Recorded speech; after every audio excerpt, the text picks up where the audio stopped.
Hey, what's up, everybody? Face Off Sports Network. Steve D'Angelo at Fantasy Savvy here with Ernie and Kev, back for another show. This time, biggest ADP movers using Underdog because Underdog obviously is the most popular site. They have the most drafts. It is best ball. It's not redraft or anything, but you could apply this to redraft. You could apply it to, other types of leagues. There's a little bit of a background noise. Whoever's got that, just shut that down. But we got Kev, we got Ernie, and we think we're going to get Ben in here. So we're going to have a couple different minds, some good minds to discuss some of these movers, and we'll get into it. So what's up, gentlemen? What's up, Kev? How you feeling, man, after the Knicks fall to the Pacers? That's old. We're not here to talk about the past, man. We here to onward and upward. Not great. But I'm happy with what they did today. So I guess you win some, you lose some, right? Tom Tibbs, you're happy they fired Tibbs? Couldn't be happier. He got you to the promised land, though. No, he didn't. The team did, but he the was Knicks along were not for the good before. The Knicks were good before he got there. No. That's what I'm saying. Like, he kind of made it. I don't know, man. I feel like he made them respectable. That's true. I can't argue that. And I have no ill will towards the man. Let me make myself clear. It's a common theme with New York sports fans. Like, the Yankees have done this. The Giants have done this. Like, the Yankees were like, no, we have a better coach than Joe Torre. It's Joe Girardi. And then the Giants said, oh, no, we have a better coach than Tom Coughlin. It's Ben McAdoo. It's like, this guy made the Knicks respectable. I don't even remember the Knicks ever being good in my lifetime. So it was like, well, how old are you? I'm 33. Okay, fair. Yeah. Okay. Fair. I'm not fair. When was the last time? I'm a Jersey kid. I'll root for the Knicks. What year was the Spreewell teams? That was like early 2000. Dude, I went to the Spreewell 49-point game. I was at that fucking game. I don't even remember what year. I love Spreewell, man. I love Dude, he was a beast. He was my favorite Knick of all time. Yeah, I love him. I grew up hating the Knicks that night. Why did you hate the Knicks, bro? You bum. Because I was a Jordan fan. I love the Bulls. So didn't you grow up in Jersey? Yeah, but I hated the Knicks. A lot of my friends were Knicks fans. You grew up. He goes, but I hated the Knicks. I did. I hated Starks. That's nasty. Who else did I hate? Nasty. Yeah, Ewing. I didn't mind Ewing so much, but he always came up in up Jersey. short. Not even being a Bulls fan. Like, notice he ain't saying he's a Bulls fan. I grew up being a Jordan fan. I was in Jersey. Golly, what a putz. These Cowboy fans people have fucking fans everywhere. Yeah, but you ain't a Bulls fan. Like I was back then. I love Michael. I fucking idolized him. You was a Jordan fan. That's what you said. And then once I like Pippen. I like Pippen. No, yeah. Once he left, that was it. I was more. Yeah, it was more exactly. about Jordan. Exactly. That's all I'm saying. But I did like the other guys while he was there. He made me like the whole team.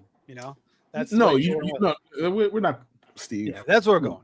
Anyway, the Knicks sucked back then. I was glad to beat their ass every single time.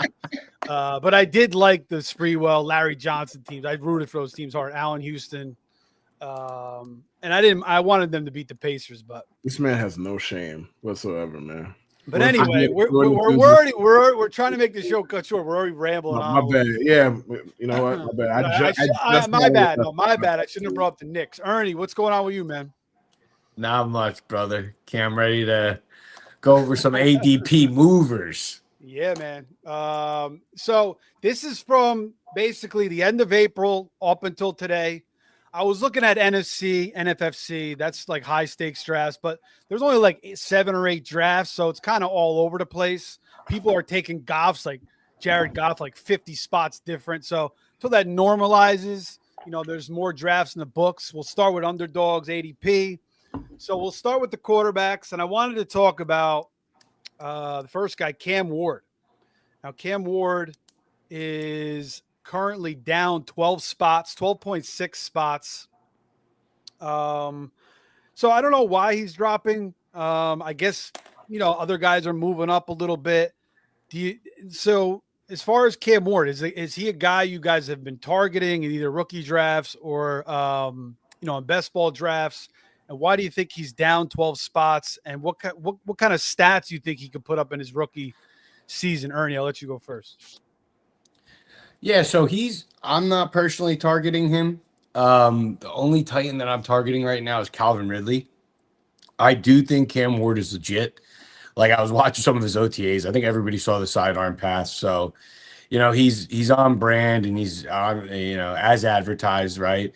What I do like is the AFC South is just a very um softer division, right? There's gonna be a lot of high scoring games.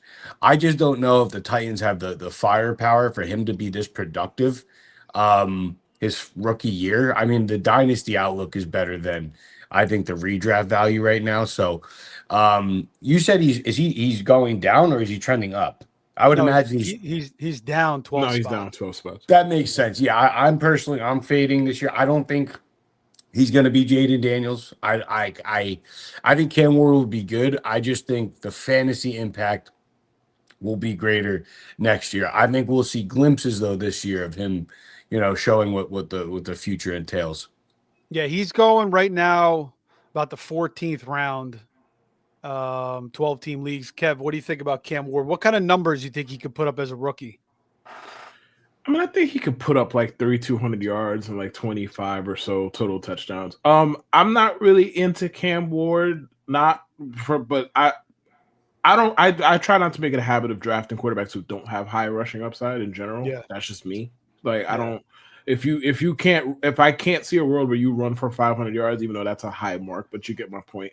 If I can't see a world where you run for 500 yards, like I'm not into you. Now, maybe he could do that. I don't know. I know he can run. He seems to be more the guy who that's a second option for him. Like he doesn't really want to run. He just does it when he has to. Right.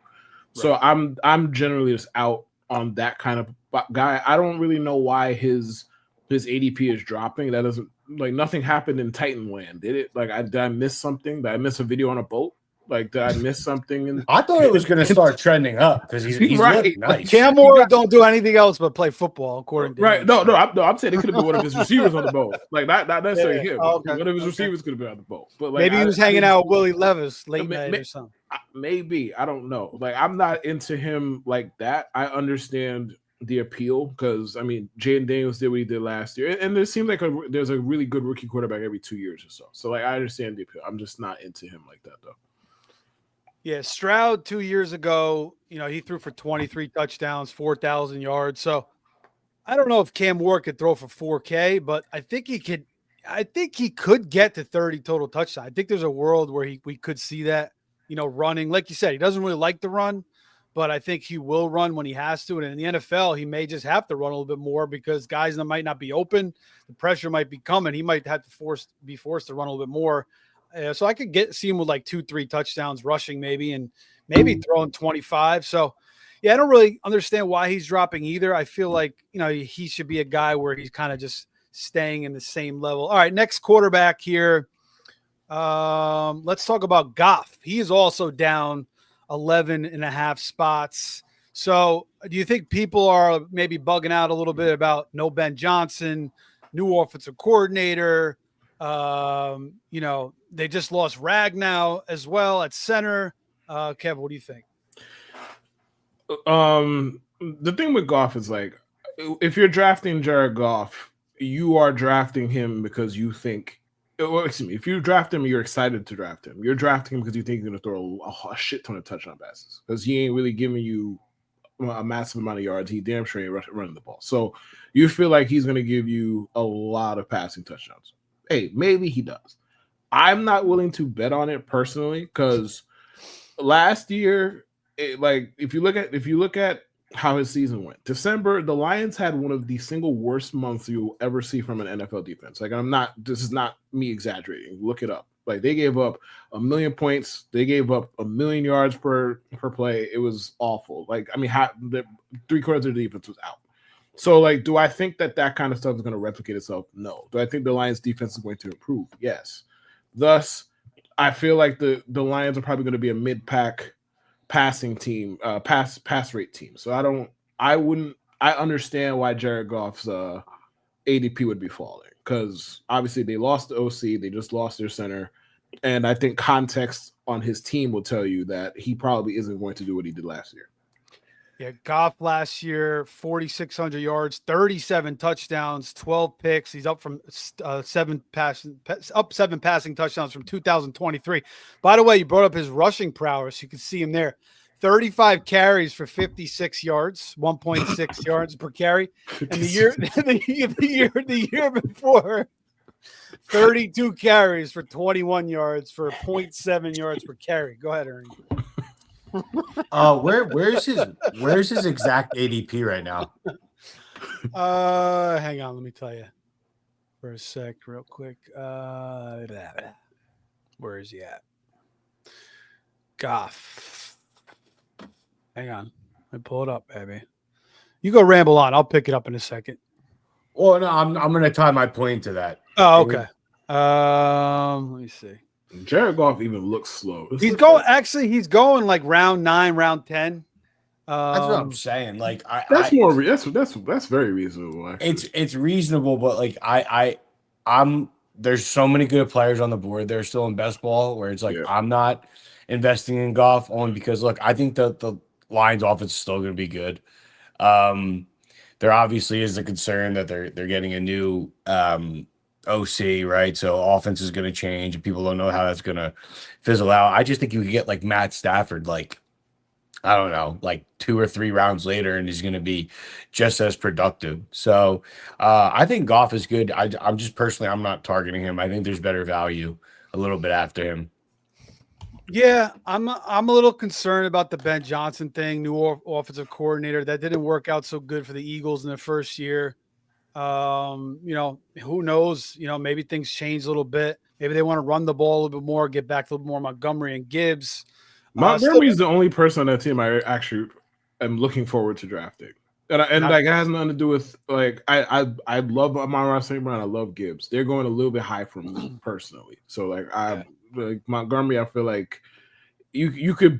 He was RB15 each of the last 2 years, and I feel like that never really gets priced into his that upside never gets baked into his price. So I'll take him. That's the only one. Yeah, he's always a nice value. Yeah, Montgomery, but I love Gibbs. I think he went absolutely nuts last year, and he was like in a shared role until the end when he was getting most of the work. So I mean, Amon-Ra, he's probably going to still just produce by default. I've never really drafted him because I didn't, but he's just so great in that system. But yeah, maybe it changes a little bit. We'll see how these guys change. All right, Caleb Williams down 10.8 spots as well. Now, do you think that had to do with, the reports he didn't want to be in Chicago, supposedly?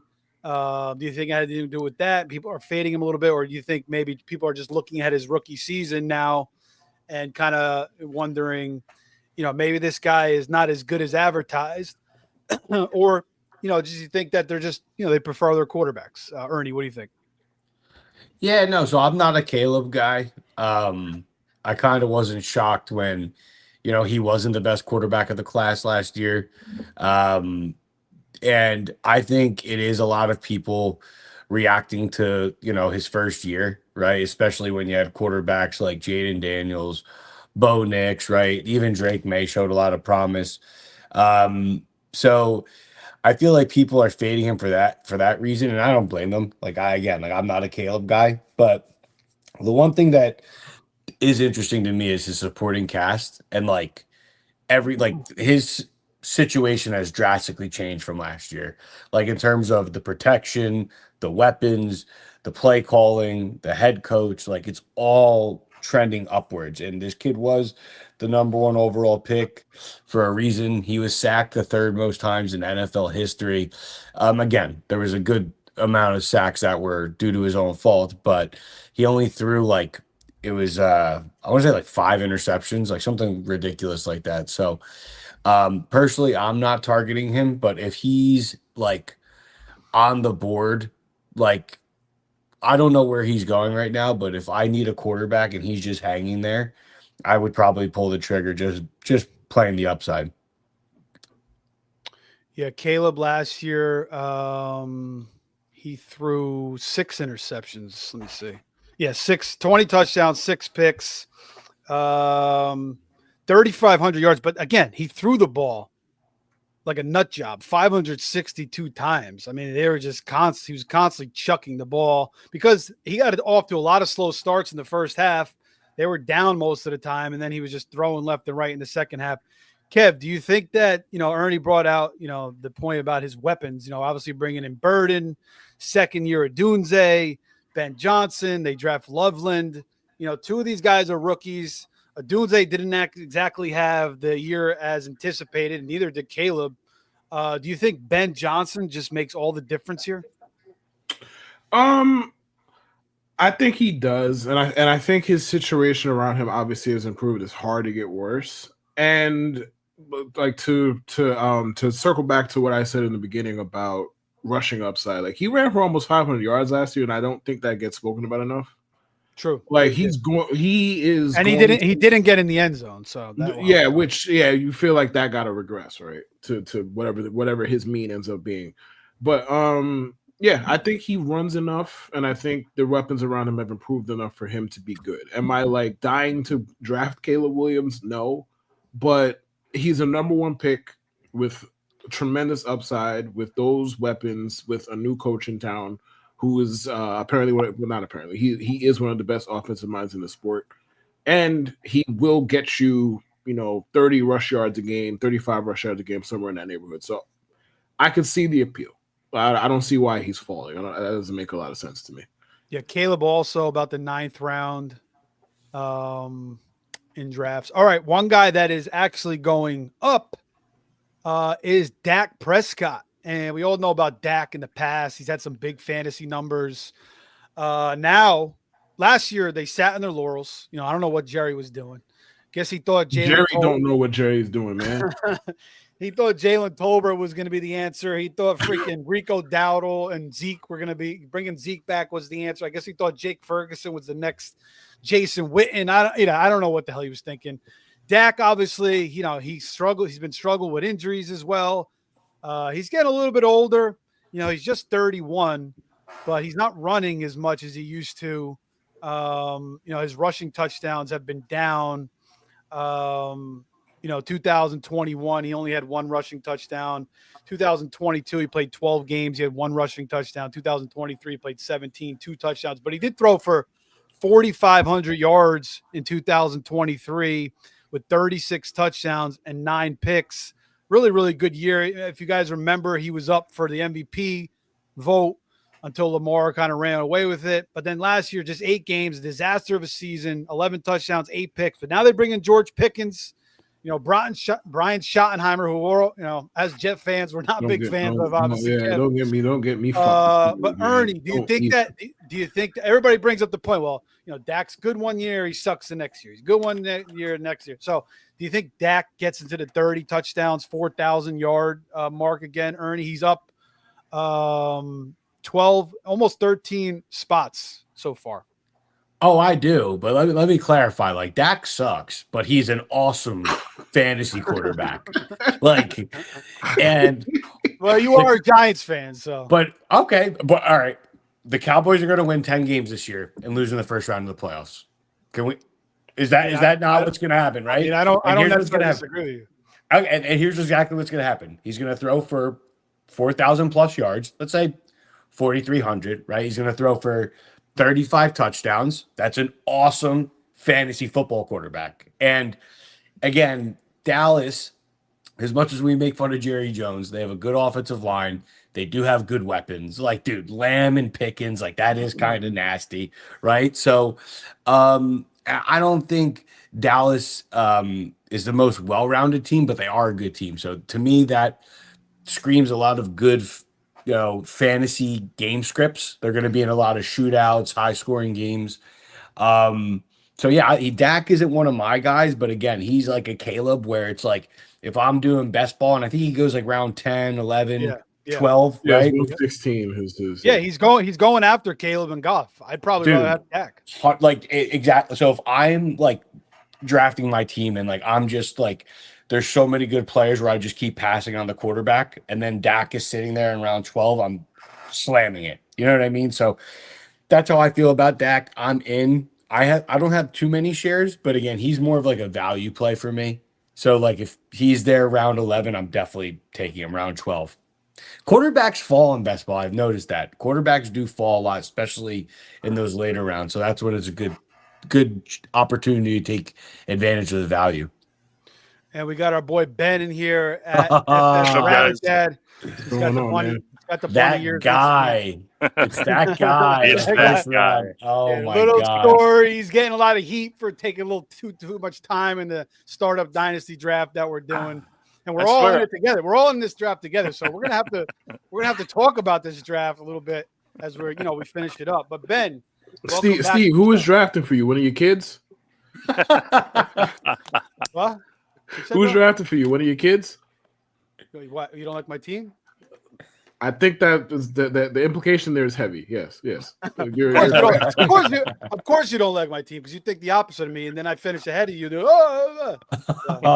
might. It's a dynasty league. You might remember- finish ahead of me. Remember the one year we were in that draft and you bashed me for taking Brian Westbrook for about 2 months, and then look what happened to him. So yeah, little things like that. I don't recall that at all. That was I remember that. I'm old as hell, man. I don't recall that. I barely remember what I ate for breakfast this morning, dude. I'm sorry. Well, your memory shot then. It is. Anyway. No questions. Anyway, Yeah. we'll see. It's gonna be fun, man. Ernie put the lead together. It was a great idea. We're gonna talk about it. We're gonna talk some smack.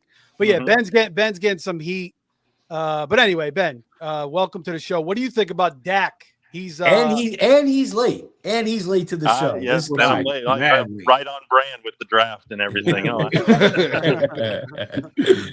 So talking about Dak, yeah. I did notice, and I heard you guys talking a little bit about him moving up a little bit in the draft, and I still think he's at a good value for where he's going. And I mean, you got the extra weapon with Pickens, which I'm sure somebody touched on too. CeeDee Lamb's there, Ferguson. There's plenty of weapons for him to get the ball to. So I feel like he's definitely wait until the last possible second and smash draft. 11th, 12th round, absolutely Dak. And I'm not even a huge Dak fan, so I'll admit to that. Wow, Yeah, me and Ben are on the same page with this one. That's interesting. So you'd rather have Dak than Caleb and Goff as well? Yes. I would not Goff. He's safer. I would still take Goff. Really? But I would still take Goff over him because I feel like he's safer because that offense. I mean, I feel like the offense is still going to run pretty well. I mean, without Ben Johnson, it might suffer a few setbacks, and everybody getting to know the way things are going now, the few changes that are going to be subtle and less subtle in the offense and whatnot. But I still would like Goff above Dak, but I would take Dak above Caleb. Agreed. All right. All right, let's move to the running backs now. First guy we got to talk about. He's the biggest mover out of all the running backs. It's Roschon Johnson, a rookie that I liked out of Texas. Played with Bijan. He's up 44 spots. And he's had a little bit of a tough start to his career. He had those concussions in his rookie year. I don't know if you guys remember. He got absolutely smacked. Then he missed like a month, and he just kind of wasn't the same. Last year, obviously, was a weird year for the Bears. Their offensive line wasn't blocking. Yeah. Their offense was not good at all, so they weren't producing. But, now with the new regime, they're kind of thinking that he could take that Montgomery, Jamal Williams role. It's basically Swift and him. Now, they could bring in a Dobbins. They could bring in a Chubb. Have you guys been buying into Roschon Johnson? I'll let you go first, Ben.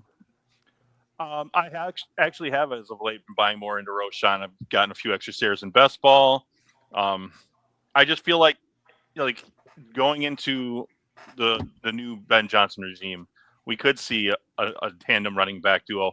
And I feel like Roschon fits one of those roles better than pretty much anybody else on the team. And I also feel like we've seen it in the last couple of years. DeAndre Swift, he has his moments, but he runs down as the season goes on.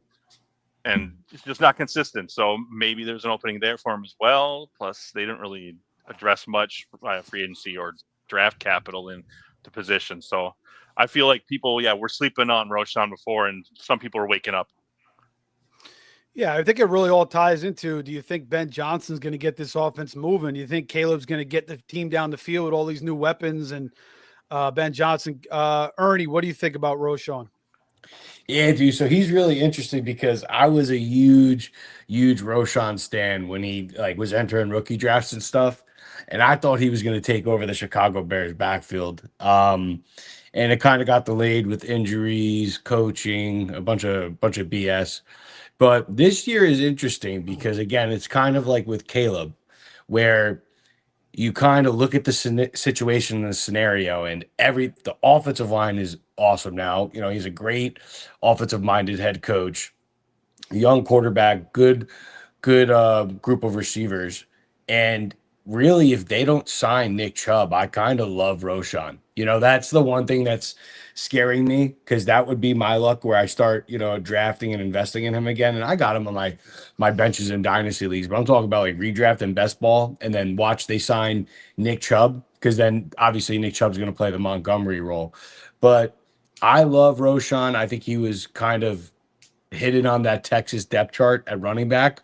He's a big back, 225 pounds, 6 foot. So I could easily see him being the Thunder. And again, DeAndre Swift isn't the most durable back. You know, he's pretty injury prone. So Yeah. there's a lot to like about Roshan. You just pretty much got to pray that they don't sign Nick Chubb. Yeah, he's up about 4 rounds. So really, really big move. Kev, what do you think? I also have a lot of Roshan and Dynasty that has not really been worth the investment so far. Obviously, it's young, it's early, he's young, all of that, but it has not been a great investment either. As far as him this year and him going up, him rising 4 rounds, I imagine part of that is the Bears didn't draft a running back with any kind of high capital. I imagine that's probably most of it. But do I like him? I think he's fine. I think there are good running backs out there to be signed that they could end up signing that would just render the pick useless. So I prefer not to deal with Roshan if I could avoid it. But he's going in a spot where it's not like there's a ton of great talent around him anyway. So if you want to take the chance, cool. I'm not going to be the one to do it. All right, next guy, Jaden Blue. Cowboys running back, rookie out of Texas. He's up 41 spots, so another big jump for him. Ernie, give us your thoughts on Jaden Blue. Yeah, so initially I was like knee-jerk reaction. I was like, ooh, I might like Jaden Blue. And again, he was kind of underrated at Texas. He was more of a pass catcher. But the more I think about it, you know, I think people just think like a weak Cowboys running back room and now a new rookie running back toy. I don't know if he's going to take over that, you know, the 3-down role or, you know, be the primary ball carrier for them. I think he's going to be used as a weapon out of the backfield, like in the receiving aspect. But I don't know if he's going to take over, you know, being the primary ball carrier there. You know, they got, you know, apparently Javonte Williams looks good. I'm not buying into that though. They have who's the other one? They drafted, this was interesting. Miles Sanders they got. Yeah, no, Miles Sanders sucks. Miles Sanders does. Phil Maffa, a huge running back from Clemson. Yeah. They drafted him in the 7th round, and usually when a team double dips, it's always the second player that's better. So I thought that was interesting. But yeah, I mean, I think Jaden Blue could be a value in PPR, but personally, I'm not investing. I'm not buying into it. I don't think he's going to be you know, using a 3-down role or ever be the primary ball carrier. Yeah, I mean, and a lot of times these guys get trendy and everybody else sees them moving them up. So people are like, oh, I got to get myself some Jaden Blue. And people are like, you're right. They're probably thinking back to last year. The running back situation sucked, but it's not good again. I mean, all these guys in the room are not good. So people are taking the shot, which I don't blame them. I don't know what to think about. Wide open. It's wide open. I don't know what to think about Jaden Blue yet. I'm not fully done. Kev, are you having any strong feelings on him? No. Next topic. No, I don't have any. I don't have any strong feelings on him, but I like investing in ambiguous backfields in general. So I'm gonna have some Javonte. I'm gonna have some Jaden Blue. I'm not touching Miles Sanders. If Miles Sanders wants to go crazy, great. I'll be wrong. I'll happily be wrong on the sideline. I'm fine there. But I will be investing in Blue and Javonte, even though Javonte kind of we kind of know what his ceiling is at this point. It's not much, but you're not paying much to find out. So it's like, all right, fine. And also he was just coming off an ACL tear, so maybe it takes him some time to get back on track. That's a fair possibility. So him, Blue, I don't mind investing either one. I don't have strong feelings about Blue as a player. I think the idea of him is cool. Like a pass catching back is cool. Brian Schottenheimer just dampens my entire outlook on the Dallas Cowboys offense because I watched a lot of Brian Schottenheimer. Cowboy fans, you're not going to like it. That's all I have for you. You're not going to like it. Another pair, DeAndre Swift up 25 spots. So Caleb is down, but the running backs are up. Ben Johnson comes into town, so people obviously think he's going to use that 1-2 punch with Roschon and DeAndre Swift. Kev, do you like DeAndre Swift? Were you drafting him last year, and are you going after him again this year? Oh, I avoided DeAndre Swift last year like the plague. So no, I was completely out on DeAndre Swift because it was just like he was going. I want to say he was going like RB16 if I'm not mistaken. That's a little bit too rich for me. I'm gonna sit that out. So as far as him this year, I don't mind him as much. I think there's going to be more opportunity for him in the offense, in theory at least, and it should be a way better offense. That's not exactly a high bar to cross, but it should be a way better offense. I'm always on tilt with him because it's like, all right, A, is he going to lose his job? Or B, is he going to get hurt? So I feel no comfort having DeAndre Swift on my team. I'm not opposed to it like I was last year, but I'm not exactly running to hit the button to draft him either. Yeah. Last 2 years, relatively healthy, 16 games, 17 games. But, he was like, he started terrible. And he had like the 3 really good games against the Rams, Carolina, and Jacksonville. And then he kind of just fizzed out the rest of the year. But yeah, he's kind of a guy that I didn't target him last year. I used to like him a lot. And then the Lions shipped him out, and I kind of realized why. Ben, what do you think about Swift? Yeah, I was in the same boat as you. Yeah, I was very much out on him again last year. I'm not in on him now. I'm honestly kind of shocked that he's gone up so much in ADP after I took a peek at it. But yeah, I guess people just hyped on the Ben Johnson offense and the running success that they had with Detroit. But you had 2 very different running backs that were both very good at what they did, and I just think that time has passed for Swift. So somebody else can bite that bullet, not me. Ernie? Yeah, I'm out on DeAndre. So I haven't been on him in years. Sweet. I want nothing to do with him, man. He's injury prone. You know what, dude? Go ahead and draft him. If he's a top 10 PPR running back, I'll wear it. I don't think I think he'll get hurt, and it's too murky for me. And one thing I will say is Ben Johnson talked a lot of shit. He talked a lot of shit the second he left the Lions, bro. And I never liked that cocky look because it wasn't like confidence. Like he was cocky. He was taking shot at Jared Goff. And it's like, bro, you could have left him last year, but you didn't. Why? Because you wanted to try to win a Super Bowl with the Lions. So don't act like your team sucked. So again, I think like the upside is there. The stage is set. It's just, I don't know. There's a big question mark around the Bears for me, but I'm definitely not drafting like Caleb Williams. Yeah, that you could like, because I don't see how Caleb Williams doesn't fall into 4,000 yards and 30 touchdowns this year. But DeAndre Swift, absolutely not. I'll take my chances with Roschon Johnson. Unless Caleb breaks a fingernail, then he might. Yeah. He runs out of fingernail paint at halftime. But I'll take. When's DeAndre Swift gone? What's his ADP? He's going like in the 7th round, and last year I think he was going like 5th, 6th, so it's a little bit more of a value. He was high. That's insane. I'm still not taking him in the 7th. I never thought I would walk into the room where I was the high guy on DeAndre Swift. That's new. That's a new experience. I'm very lukewarm on him myself, but give me Roschon Johnson rounds later, dude. Like I get him like 7 rounds later. Yeah, definitely Roschon later. Yeah, I also do think there's the threat of them bringing in Chubb or Dobbins. I really could see it. That's what kills Roschon for me. Yep. Yeah. But Ben Johnson shipped out Swift in Detroit. So how much does he really like him? I don't know. Or maybe that was more of a Dan Campbell thing. I don't know. So we'll see how it all shakes out. But yeah, I feel like Swift, I don't know, just I thought he was better than he was, and now I'm just we're all out on him. So that's a clean sweep. All right, next guy that is up. I think we all like this guy, Jarquez Hunter, one of the most popular picks. Most people like this kid a lot. I see some sharp people drafting him. So I think, people are pretty right when it comes to Jarquez Hunter. Again, he reminds me of like a Dobbins, Kyron Williams type. I think he could take the job from Corum. I think he could work in a little bit with Kyron Williams, more so than what Corum did last year. Ernie, what do you think about Jarquez? Yeah. So you know what that all means on Swift, that we all don't like him, right? That means he's gonna pop off.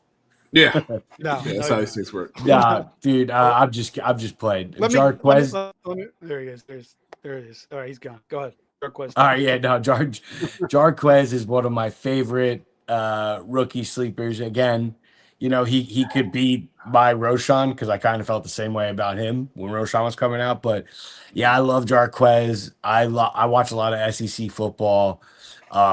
He's legit, man. Like, he definitely has more juice than Blake Corum. Like, this is like, if there was a guy to threaten Kyron Williams, I believe it's Jarquez Hunter. McVay was hyped to get him. That was their top player for day 3. So again, he's either a really valuable handcuff, or you're going to see him, get some work this year, and then maybe they don't sign, Kyron. So the dynasty outlook is awesome. But I think redraft value, if you want to get, or best ball, you want to get one of those like handcuffs later, right? I think he's one of the better picks, because he can get some work right away. I think he's that good. Yeah, McVay sounds like he really likes him a lot. They only had 6 draft picks this year, so he was one of them. Ben, what do you think about Hunter out of Auburn, rookie out of the SEC Auburn? Go ahead. I mean, he's got some good tape on him. He's got some speed and explosiveness. I'm just worried about his day 3 draft capital. It's usually very telling, and we say this all the time. We hear all the time that the NFL knows best. The NFL tells us how much we should really be looking for a guy, and a lot of the time they're right. Not according to Mel Kiper. Well, yeah, Mel Kiper. We could do a whole episode of this on Mel Kiper. And we have plenty of stuff to talk about. Should we go back to Blaine Gabbert? Anywho, Blaine Gabbert. I remember I was in Vegas watching Blaine Gabbert playing the bowl game for Iowa. I think he played for Iowa, and I'm watching this guy. I'm like, he's going to be terrible in the NFL. Go ahead. Yeah. Oh, so anyways, that's with day 3, the 4th round draft capital. I mean, granted, yeah, we had a big influx of talented rookie running backs this year coming out, and so maybe just the fact that he fell to the 4th round is just the embarrassment of riches that all the teams had to go for, and just could wait on him. But it's just a little. That's my biggest clutch on looking at him. I mean, yeah, I feel like he could definitely overtake Corum as a secondary guy, but Okay. as for like immediate value and whatnot, I don't see a whole lot in it right away as long as Kyron's still there.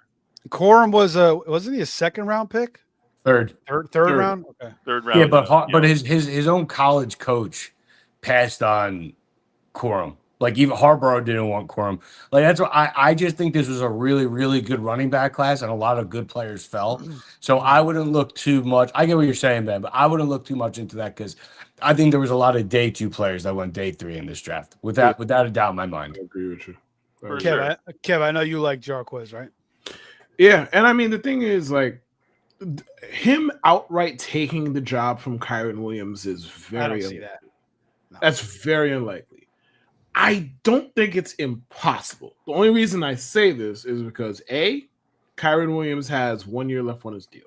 Now, that could work one of 2 ways. They can run him into the ground, or they could be like, oh, well, we need to find a long-term replacement, and Jarquez might step in and take work off his plate. Now, the unlikely aside, now he could still be the backup. And hey, man, Kyron Williams gets banged up. He misses 3 weeks. He misses a month. He misses 2 weeks. Hey, Jarquez might take off for those 3 weeks. So I like him personally. I like him more so dynasty-wise, because I don't think Kyron's returning. I'd be surprised if they pay him. But I like him more so dynasty-wise. But best ball-wise, I'm cool with taking him. Yeah, 300 carries for Kyron. He's been a workhorse the past 2 years. So I think he gets in there, maybe middle to the end of the season. He starts to get more of looks. I think they're going to try to keep Kyron a little bit more fresh think they've talked about that already. Is possibility. You know, he may have been a little overworked last year. It's possible with an injury. And I do think from what I've seen between him and Corum, I kind of like Jarquez better as a talent. So, I think you the know, Rams do too. Yeah, maybe Corum didn't show everything he could last year, but you know, I got to just go with what I see, and that's Jarquez. So I see the reasoning of him moving up. All right, next guy is going to be another guy you guys are an absolute love affair with, and most of the fantasy community. He's going like, you know, 4th, 5th, and dynasty drafts. He's going. I already know who it is. He's going 4th in high stakes, 4th round in high stakes drafts. It's RJ Harvey up 20 spots. Ernie, I'll let you go first. Yeah, no, man. I there's usually like you get scared when there's this much steam, but I think it's warranted, man. I just don't see how this kid doesn't make an immediate impact. The only flaw in his profile is he's 24 years old. That's old for a rookie, right? But the talent's there. He had the best vision in the class by far. He's not small. A lot of people say he's a small back. He is a few pounds away from being the same size as Ashton Genty. I think he's going to come in day one and he's going to get that running back joker role in Sean Payton's offense. I think he's going to get a shit ton of catches. He's going to have obviously a lot of carries. And I think in PPR, he's just going to be a dream. I think the hype is real, and I think this kid absolutely smashes from the first day he touches the field. I just don't see how he doesn't thrive. This is an ascending Broncos team. Sean Payton's at the helm. Bo Nix is blossoming. They have a very good offensive line. So everything is pointing up for RJ Harvey. Wheels up. Kev? I mean, if this was Twitter, I would just retweet what Ernie said. But listen, if Sean Payton is willing to bet on a running back, so am I. Like, that's kind of just the long and the short of this. Obviously, RJ has a lot of ability. He's old. That doesn't fucking matter. This is best ball. So that, whatever. He's 24. Cool. That doesn't really matter here. The Denver Broncos offense is ascending, as Ernie said. And I like running backs who profile to catch some passes. I don't know if he's going to be. He ain't going to be Kamara. One would think. Like, we've been hearing that people are the next Alvin Kamara for like 10 years now. I feel like that everybody's the next Alvin Kamara. I don't think he's going to be that, but I think he's explosive. I think he's in a good offense, and I think he is linked to a really good coach who clearly wanted him. So I'm wheels up for RJ Harvey. Ben, what do you think about RJ? I mean, just going into this year, he's my number 2 running back going into this season, and it's because of the landing spot, because of the offensive scheme, because of the explosiveness, and he just looks so good on the field. And I'm not even taking obviously for like redraft and best ball purposes, I'm not taking his age into account because he's still young. He's just not young for a rookie. But I mean, I could say it all over again, and both Ernie and Kevin touched on it. Like, he's got all everything you need in a running back. He's got the offensive scheme he's working with. Sean Payton obviously likes him, and we've seen what Sean Payton's done with guys like Kamara and Ingram and Tim Hightower and half a dozen other guys. So I'm in on him too. I would not be ashamed to take him in like the 4th round of any draft. Yeah, I'm intrigued by him too. I still like my boy Estime. Again, St. Joe's, New Jersey. He's from Nyack, New York. Give it up. But I think he could be their goal line back. It up. You know, Payton already said that he's going to give him more carries. But this is when it comes to RJ Harvey. This is what people think of him right here. Hold on.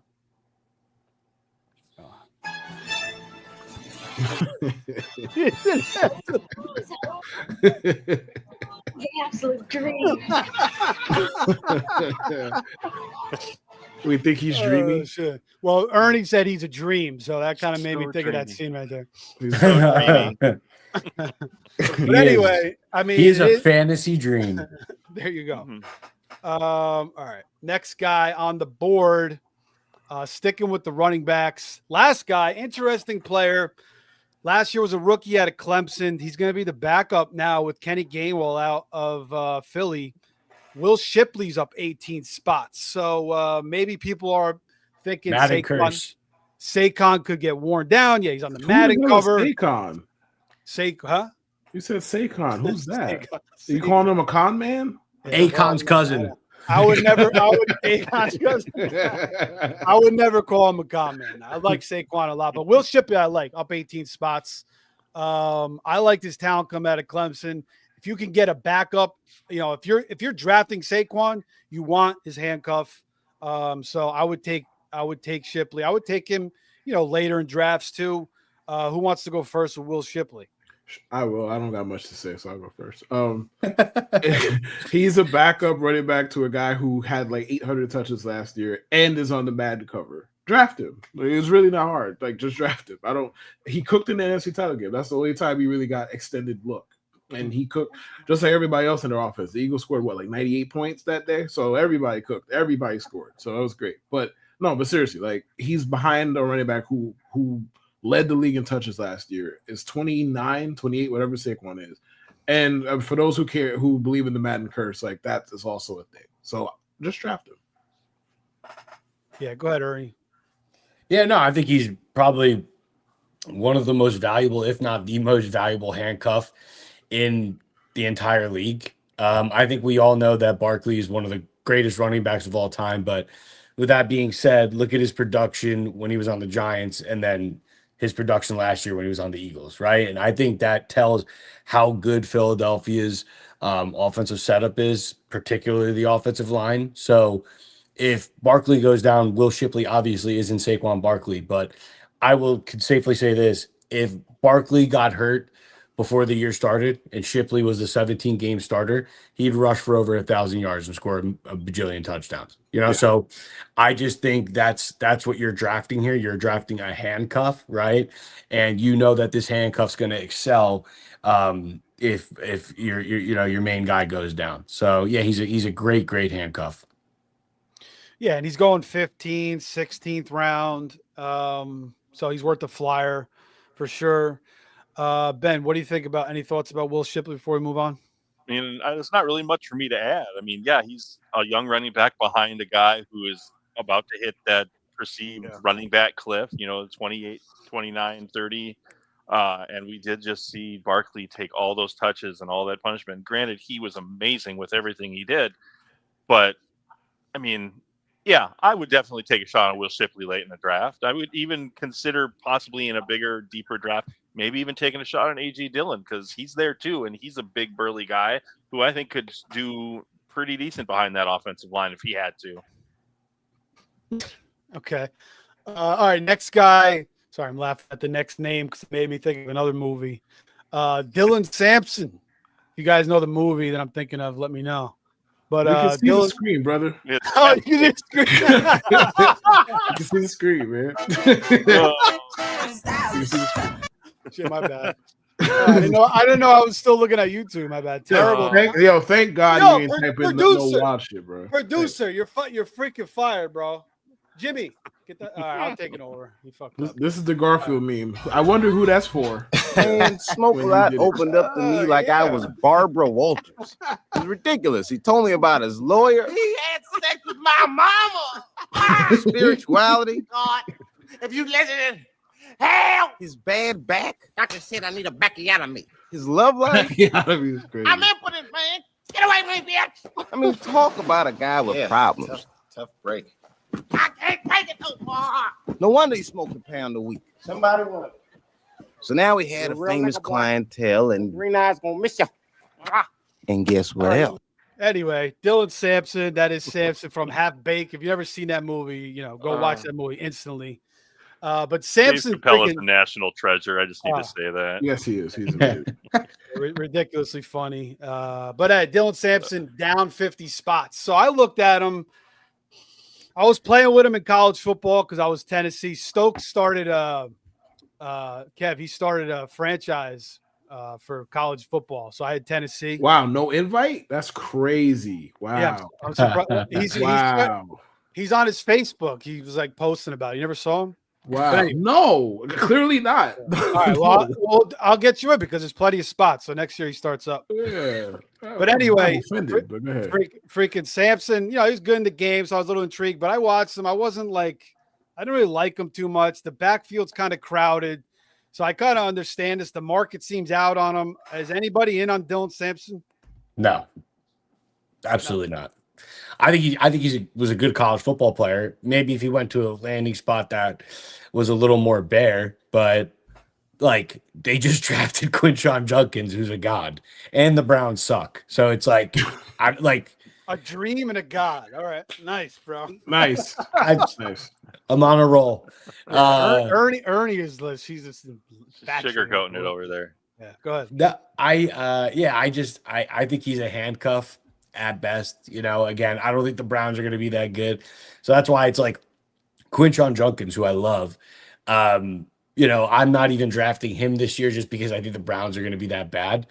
With that being said, if I don't think Judkins is going to produce, why would I want his backup?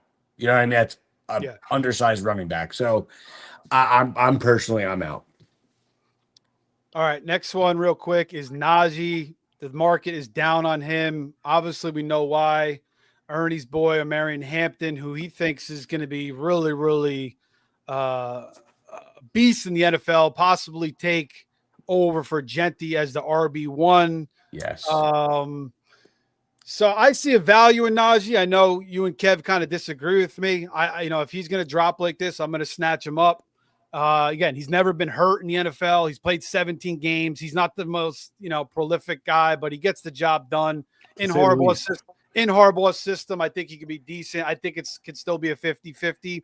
Ben, what do you think about Najee falling? And do you think Amarian Hampton's going to take the job from him at some point this season? I think he definitely could. But as for Najee, I'm still in on him, especially in best ball.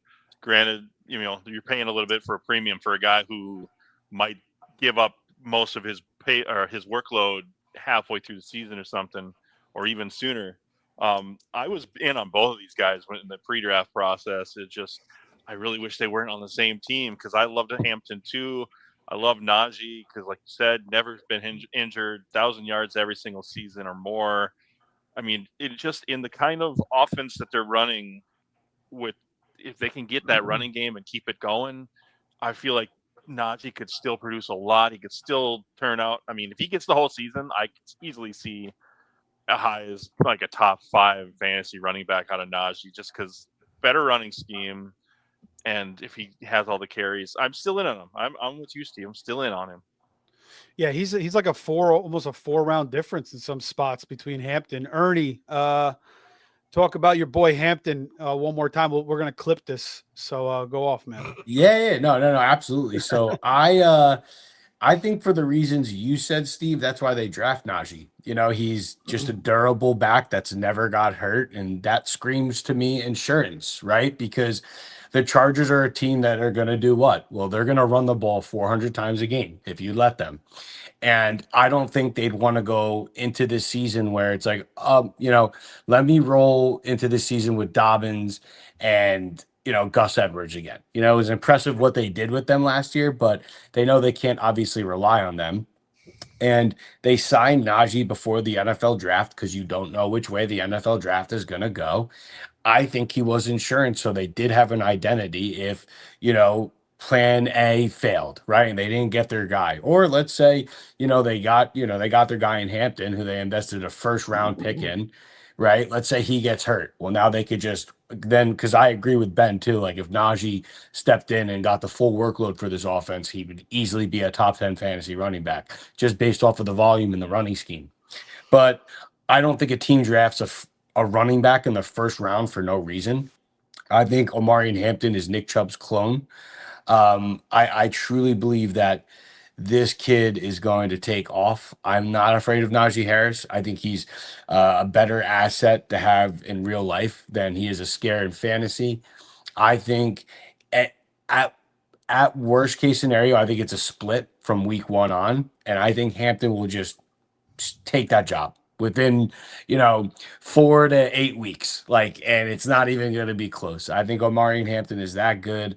I think the fit is that good. They have an elite offensive line. They have elite offensive tackles. Wheels up for Omarion Hampton for me. I think if he's at a discount right now because people are scared of Najee, I'm taking advantage of it. Again, I just think Najee is a very, very good handcuff and insurance for what the Chargers want to do in case, their main guy goes down. Yeah, I mean, there was a world where Derrick Henry was splitting carries with Dion Lewis. So, I mean, there was a world where Joe Mixon was splitting, early on in his career too. And I love Mixon coming out. So, I mean, Hampton could smash off the beginning. It really depends on how much Harbaugh loves this kid and how much he shows early on.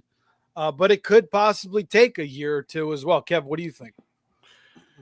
I mean, there's nothing that's ever going to get me excited to draft Najee Harris. I don't care what you say. I don't care how it happens. I don't care where it is. It's just nothing that's going to get me excited Harris, man. Like, I'm not going to sit here and act like he's running back 35 off the board right now. He's, I believe it's like 120 or so is his ADP. Knock yourself out. I'm not going to tell you not to do it. I'm just not going to do it. Like, I can't even say I won't do it. The people in that range are like, it's Javonte Williams, it's the Tootin kid from Jacksonville, Zach Charbonnet. Like, those are the people in the range. It's basically your backup running back of choice. If your backup running back of choice is Najee Harris, I understand why. Because listen, he is a handcuff who might get you early season value, and also is a contingency plan. So if you want to draft him, great. I'm gonna run for 1,100 yards and 4 yards per carry and score 4 touchdowns doesn't do shit for me personally. But I understand the appeal of drafting him at the same time. Yeah, Najee's like when I go to the thrift shop with my wife and I go to the t-shirt section and like the old t-shirt, but there's no holes in it. It's in good shape. And it's like $3, so I'll pick it up. Steve, if Najee outscores Hampton this year, barring injury or anything, I'll let you shave my head. Wow. Okay. Do you have long I will hair? let you shave my head. Wow. Do you have long hair? I have pretty long hair. All right. Okay. Fair enough. Well, I'm that confident. Let's clip that. Oh, it's live. It's barring live. Injury, by the way. Have you ever had short hair before? Do you kind of look awkward with short hair or no? Yeah, no, I shaved my head one time. It was horrible. There you go.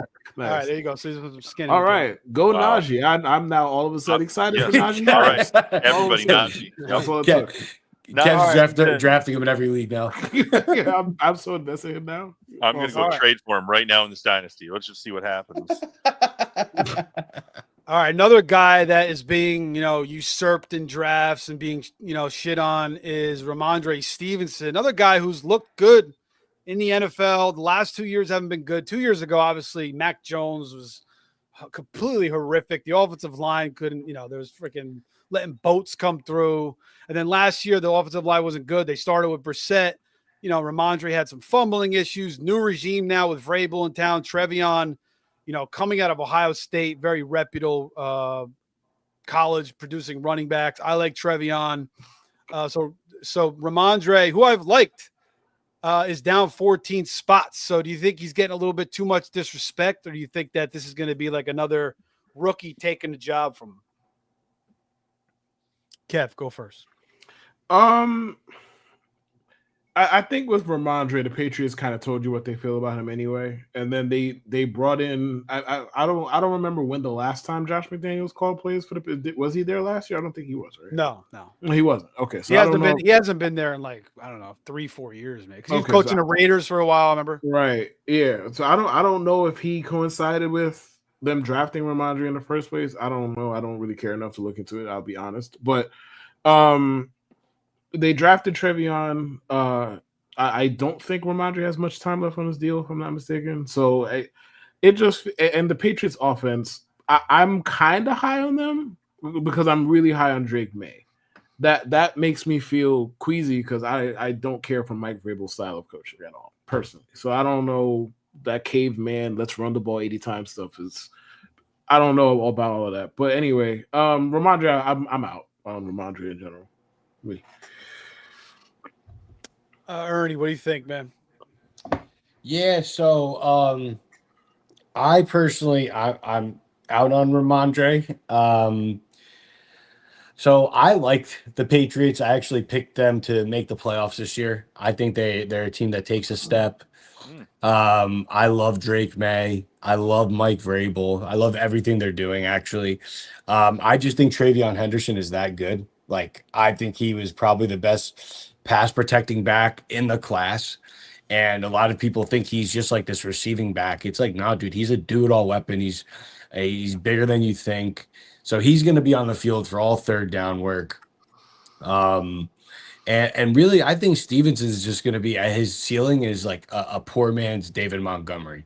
You know, I think for him to really produce, the Patriots would have to, the offense would have to be humming, and it could be. Man, he could get all the goal line touches and be really a value that way, right? So it's not like that he's a bad player. I just personally, I'm not drafting him.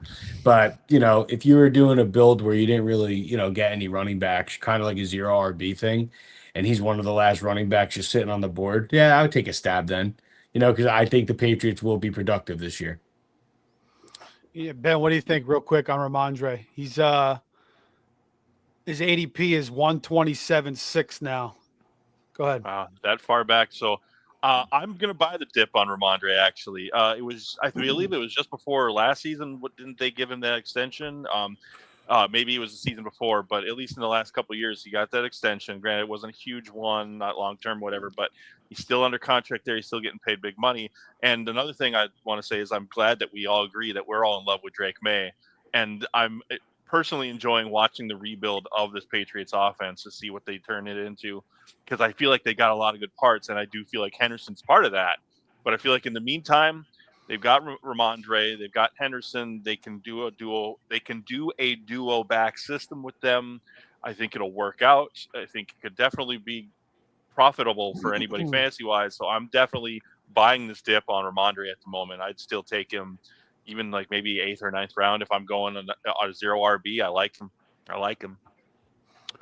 All right, let's move on to the receivers, and we'll start with another one of Ernie's boys, Pat Bryant. I don't know why every time I think of Pat Bryant, I think of the guy from Wheel of Fortune. I don't know. Fucking Pat Sajak. What? Brian Sajak. They're both the same. What? I have no idea why. But anyway, he's up 34 spots. And that's the biggest move for a receiver. Ernie, tell the people why you love yourself some Pat Bryant. Oh my God, don't even get me started. So I love Pat Bryant, and for a few different reasons. One, I love the Broncos. Like I said, I think they're an ascending team. I think they take a step this year. I love Sean Payton. I love Bo Nix. There's so much to like about Denver. Good offensive line, good offense. Pat Bryant was drafted at the top of the 3rd round. Very, very underrated receiver from the Big East. He had 85, I think it was 85 PFF grade. Dude, he's a big receiver, big catch radius.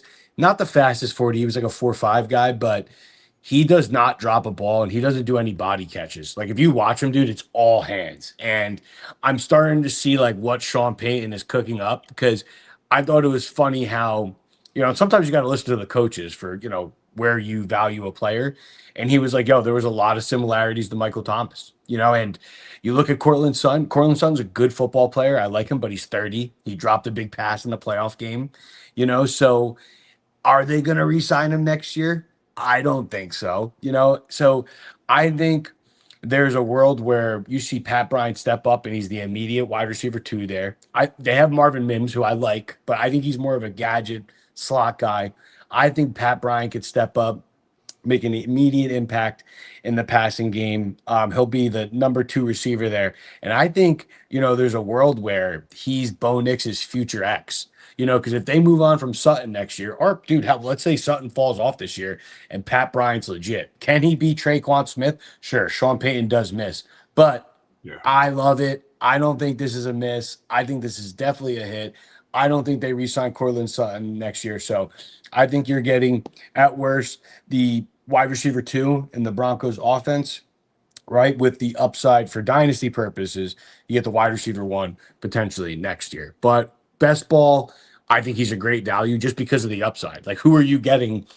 You're like at round 17, 16, right? Like, you want upside there. You want guys where it's like, all right, yeah, this guy should be the second or third option on his team, but there is the upside that he could be much more. So give me all of Pat Bryant, good player, good coach, attached to a good team. I love it. Yeah, going about the 15th round. Yeah, dude, he's a steal. That's a steal. I mean, Ben, what do you think about Pat?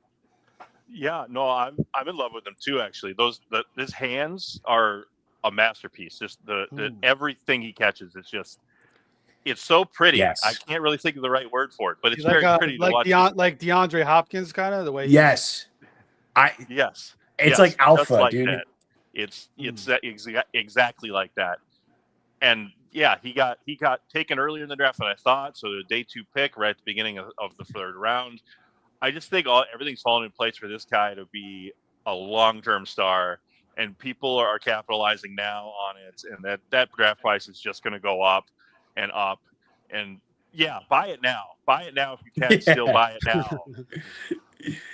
Buy it now while it's like, dude. It's like they're giving him away. I will never understand this, and if I'm wrong, I'll wear it. But a year from now, I don't get how Sleeper's going to justify putting a borderline 2nd round pick, the Broncos drafted, and he's going in like the 4th round of rookie draft. Sometimes he's going in the 5th round. Like, that's crazy. I think he should be like, in that 2nd round. Like, I think you can make an argument that he could go that high, but again, if I'm wrong, I'll wear it. But I'm with Ben, man. Like, I think there's way too much to like. People are sleeping at him. You get him for free right now. Yeah, pretty much.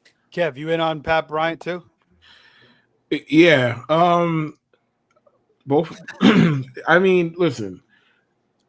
Sean Payton once said about Michael Thomas. I forget what he said. He was extolling his virtues during training camp in whatever it was, 17, his rookie or whatever. I ignored it. I was like, man, Sean Payton, he ain't talking about shit. Blah, blah, blah. Fuck that shit.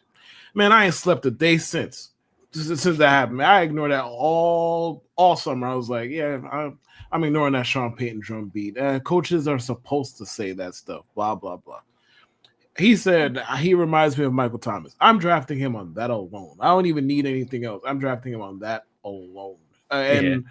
Like, people who know more about this stuff than I do seem to like Pat Bryant as well. So great, even more reason to draft him. But Sean Payton talks, I listen at this point. He's not going to shoot 100%. Nobody does. But once the Michael Thomas thing happened, like, I'm just going to listen to him until he retires. That's just how this is going to go. All right. Yeah, Pat Bryant, definitely an interesting player. Bo Nix, we'll see how he plays in his 2nd year, but certainly looked very nice in that Payton system in year 1. All right, another receiver here, another rookie guy I like, Kyle Williams, up 25 spots. We already talked about the Patriots and how we see them ascending. Ernie, they're going to make playoffs. We all like Drake May. I do like Kyle Williams. The OTA reports are positive as well. So he's up 25 spots. Ben, what do you think? I mean, I kind of love and don't love him at the same time. I had really high hopes for Polk last year, and it kind of feels like the Patriots are out on that now too with drafting Kyle Williams, who kind of basically steps in as at least the clear number 2 receiver, probably behind Demario Douglas to start. But I mean, yeah, you got Drake May, who we all like. You got an offense that's rebuilding and reforming and trying to turn into something special again. I like him. I don't know what else I could say. It's just, it really hurts me because I was really so happy about Polk last year, but that seems like it's falling apart. So love and hate relationship with Kyle Williams for me. Yeah, I didn't like Polk last year. I think Williams is a better prospect, but go ahead. I think I got excited when I saw him and Drake May at a hockey game hanging out BSing together. Couple beers. Excited. I'm like, yeah, I'll take him over Roman Wilson. And well, I mean, at least I don't know if I'm like totally wrong with Roman Wilson thing yet, but we'll see. I like Roman Wilson. I like Roman. I like Roman Wilson too, but go ahead, Kev. I mean, the Patriots kind of have a wide open draft receiver room, excuse me. Diggs is coming off ACL tear. We don't even know when he's going to come back. Right. He's participating in some interesting offseason activities, as we've seen. And Demario Douglas, he's cool. Nobody should look at him as any kind of real threat. Like if he gets downsized and they phase him out, nobody would be surprised. So, and they used pretty decent capital on Kyle Williams. So it's like, all right. And if I like Drake May, he got to throw to somebody, right? So I'm not like in love with the prospect himself, but I think his strengths and what Drake May likes to do kind of they mesh well. So I can see him being good. I'm willing to take that chance with him. Yeah, and he's an East Coast kid. And I was in on Javon Baker too, so I feel the pain. I was very, very excited about Javon based on fucking training camp catches, but whatever. I digress. Another UCF player. Ernie, what do you think about Kyle Williams? Yeah, that's another one of my boys. That's another draft crush of mine. I love Kyle Williams. I love the landing spot. There's just so much to like. He was one of the better separators in the class. And now he's going to step into that slot role. I think what, Ben thought Jalen Polk was going to be, and I did too. I liked Polk as well. So I think we liked him because we thought he was going to enter the slot role and just Polk isn't that good. Kyle Williams is a better prospect. He is a better player. Like he is going to definitely take over that slot role. Why I like that is because when you go back to Drake May's days at UNC, he loved throwing to Josh Downs, his slot receiver. So I even think with Stephon Diggs, again, Stephon Diggs is what makes this so interesting, right? Because it's like Stephon Diggs could either set the world on fire this year or he's going to, suck or get cut or, get something's going to happen where it just doesn't work out, right? Coming off an injury, he's, snorting purple substances or pink substances on a boat, right? So I think regardless, even if Stephon Diggs does play and he plays well, Kyle Williams is still going to thrive because he's going to be the second receiver in two wide receiver sets. He's playing the inside versus Diggs playing the outside. So I think Kyle Williams is a hit, definitely in PPR formats as well. Like I think there's going to be dividends there, especially year one. And there's ups again, like if things go south with Diggs for whatever reason, age, off the field issues, injury, right? You have an ascending Drake May, and he doesn't really have too many people to throw the ball to. And I think Kyle Williams is legit, man. So I'm in on Kyle Williams. Yeah, I don't know if he's a number one. I mean, I think maybe he can get that. He feels like more like a number two. Maybe it takes him a year or two to get fully adjusted to the NFL. But as far as Demario Douglas, I did like him coming out. But yeah, I think Kyle Williams could take over for him. And then Diggs, who the hell knows? He might miss the first month. He may have some other things going on. But, Diggs has looked, everybody's showing his videos now past the ACL. It looks good, but I'm not in on Diggs. So I don't mind getting in on Kyle Williams either. All right, next receiver here, real quick. Jack Beck, he's up 23.5 spots. Ben, do you like Jack Beck? I do like him.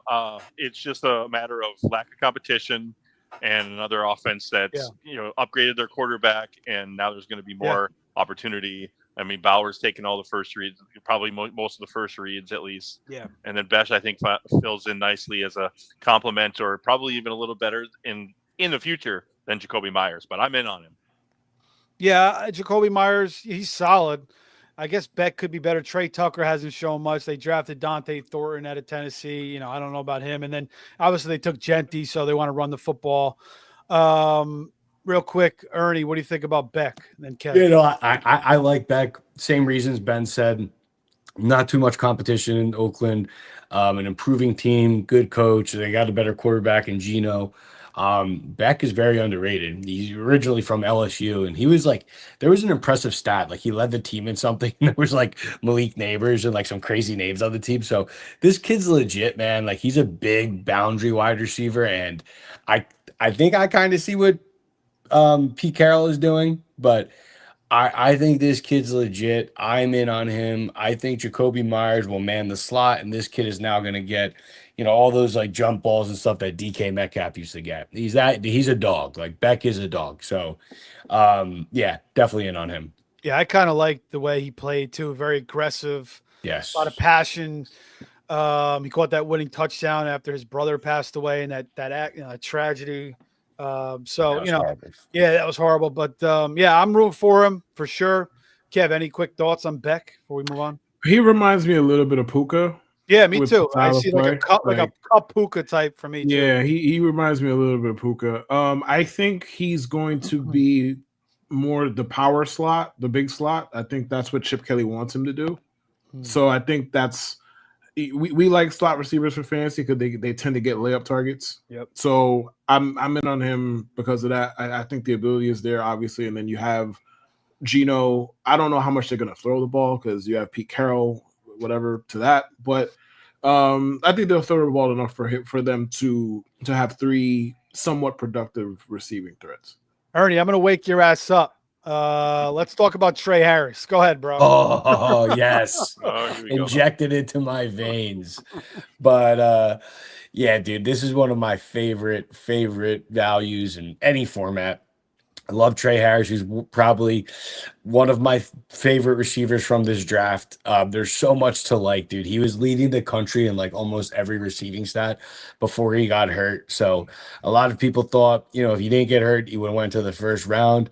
He couldn't have, like, if you're a Trey Harris fan, like, you couldn't have asked for a better landing spot.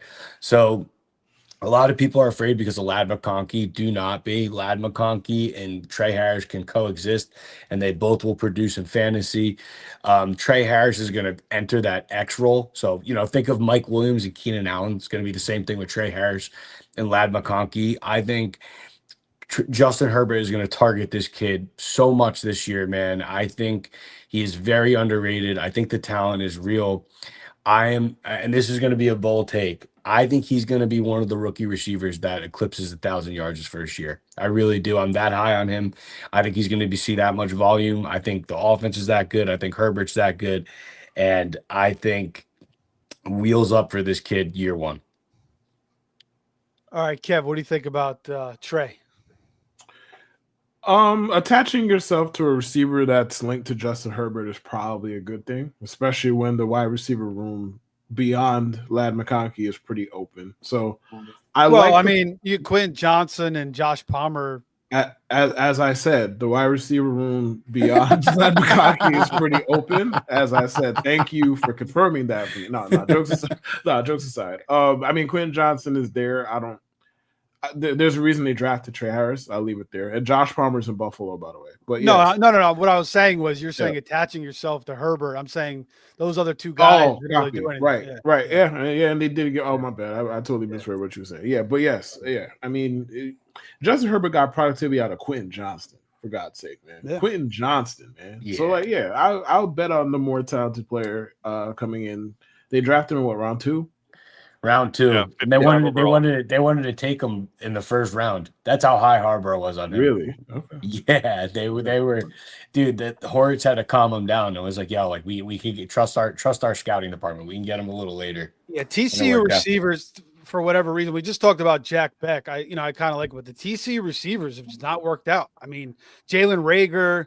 Who was the Josh Dotson that the Red? Dude, I took Josh Dotson over Michael Thomas in rookie drafts. I have not slept since. So even Quentin Johnson, he's been a disappointment. So we'll see what Quentin could. He did have some big games, but he's still just dropping too many balls. So certainly Trey Harris can. And Josh Palmer was there for years. He didn't do much either. So Trey Harris could step up. Ben, real quick on Harris. Go ahead. I like him a lot. I like his production, the 2,000 plus yards, 114 catches in his last 2 seasons at Ole Miss. I'm not as high on him as everybody else is. I feel like there's going to be a more run forward offense still. Again, with the Chargers, I feel like he's still going to get a good share, but I think it's a smaller pie that he's going to get that good share of. But I love his outlook going forward. Yeah, and he's up 19 spots. Trey Harris. Where is he going? He's going it's like round 10 or 11. Yeah, 10 or 11. Yeah, I see 127. It kind of sucks, man, because I was stealing him so late, and now he's like in rounds where there's other players that I like. So it's like I gotta actually decide. It's annoying. All right, big name here. I want to get. It's going to be interesting to see. I want you all to make a prediction on his numbers. George Pickens, guy that When you watched him coming out of Georgia, freak player, freak athlete. He just, his head's not in the game all the time. He's just a little, he's Artie Smith's got him running. You're being a little polite. He's a crash out. Let's call him what he is. He's a crash out. He's tough to trust for sure. Artie Smith's got him running 97,000 streaks though too. But his route running needs work. Like he's in like year 3, year 4, and I heard him. He's talking. He's like, I'm working on my run after the catch. I'm like, you got to work on your route running, bro. Forget about your run after the catch. You're like, that will come naturally. So I think, Pittsburgh receivers, what the hell is going on? Like Antonio Brown, Plaxico shoots himself, Now, that was with the Giants, but okay. Why do you have to bring that up? That was after he left Pittsburgh, though. Yeah. That was so unnecessary to bring up. But okay. Yeah, like why? The Giants were already anymore. No. Plax is like the most normal receiver in Pittsburgh the last 30 years. Martavis Bryant, like you can just go on and on. So George Pickens, I love his talent. He's in Dallas now. Kev, what kind of year? And then people are projecting a ton, maybe a record year of targets for CeeDee Lamb. But what kind of year do you think that Pickens could have with Dak now in Dallas? I mean, I think he could do a better version of what he did in 23. In 23, he had 1,140 yards and 5 touchdowns. Like, I think he could do like 11, 20, and like 8 or something like that. I don't think he's going to – I don't think he's ever going to be the high volume guy. I don't think they're going to use him that way. That's not what his skill set dictates. So I think he's going to be the big play, like 65 for 11, 30, and 8 kind of dude in Dallas. Yeah, I kind of like that. What do you think, Ernie?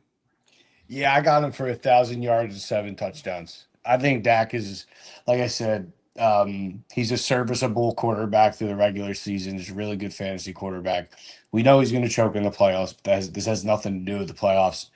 I think that Pickens is going to thrive in the wide receiver 2 role in Dallas. I think people are sleeping on Dallas. I think they're going to be better than people think. I think that offense is going to be pretty solid. I think he easily gets 1,000 yards, 7 touchdowns. I think I've always liked George Pickens, man. I think he will put it all together. Yeah, so he went from round 7. Now he's up into round 5. Yeah, I'm like, that's insane though. Like, see, I'm not drafting him then, Yeah, round 5 is kind of wild. Yeah. No, can't do that. That's too high. That's insane. Yeah, and obviously the jump is because he went from playing with Mason Rudolph to Dak Prescott or Will Howard possibly, or the grandpa and Rodgers. But he's doing mushrooms right now. Yeah, and who knows if he's even going there? But yeah. All right, let's see if we got any more guys moving. Oh yeah, we got one more rookie here, up 16 spots. Rookie out of Iowa State. Kid that I like, Jaden Higgins. Kev, what do you think? I think it's kind of being undersold that the Texans took a wide receiver in round 2. Like, I think that's kind of I don't think that's being spoken about enough in general. I like the player. I think he's good. Tank Dell, unfortunately, we don't know if he will ever be the same. And obviously, like, they drafted Noel. Noel is kind of more similar to Dell than Higgins is, but listen, it's a relatively. I mean, they lost Diggs, they lost Dell. Like, obviously, Nico is a monster. Like, beyond him, there's a lot of opportunity there. Like, Dalton Schultz is not really threatening. They don't really have any other receivers like that. That's why they drafted 2 of them. So, well, they got Kirk too. That's right. They did get Christian Kirk. My bad. But yes, I think Higgins is a good player. I'd be happy with drafting him. Yeah. So? Do you think he's going to have a better year than Kirk? I think that's a hard bet to make if they're both healthy, simply because, well, they paid one of them. I don't know. How much did they pay Kirk? I don't remember. I remember Jacksonville gave him that ludicrous contract. I don't remember how much Houston paid him, but I assume that the veteran is going to 4 years, $72 million. That's what Houston gave him? No, he's in the final year of his contract. Okay. Copy. Yeah. So I think I prefer to make the bet on Higgins. But the Jaguars traded him for a 7th round pick.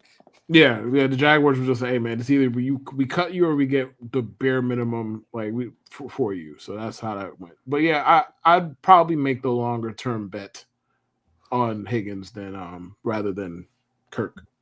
Yeah, what do you think, Ernie?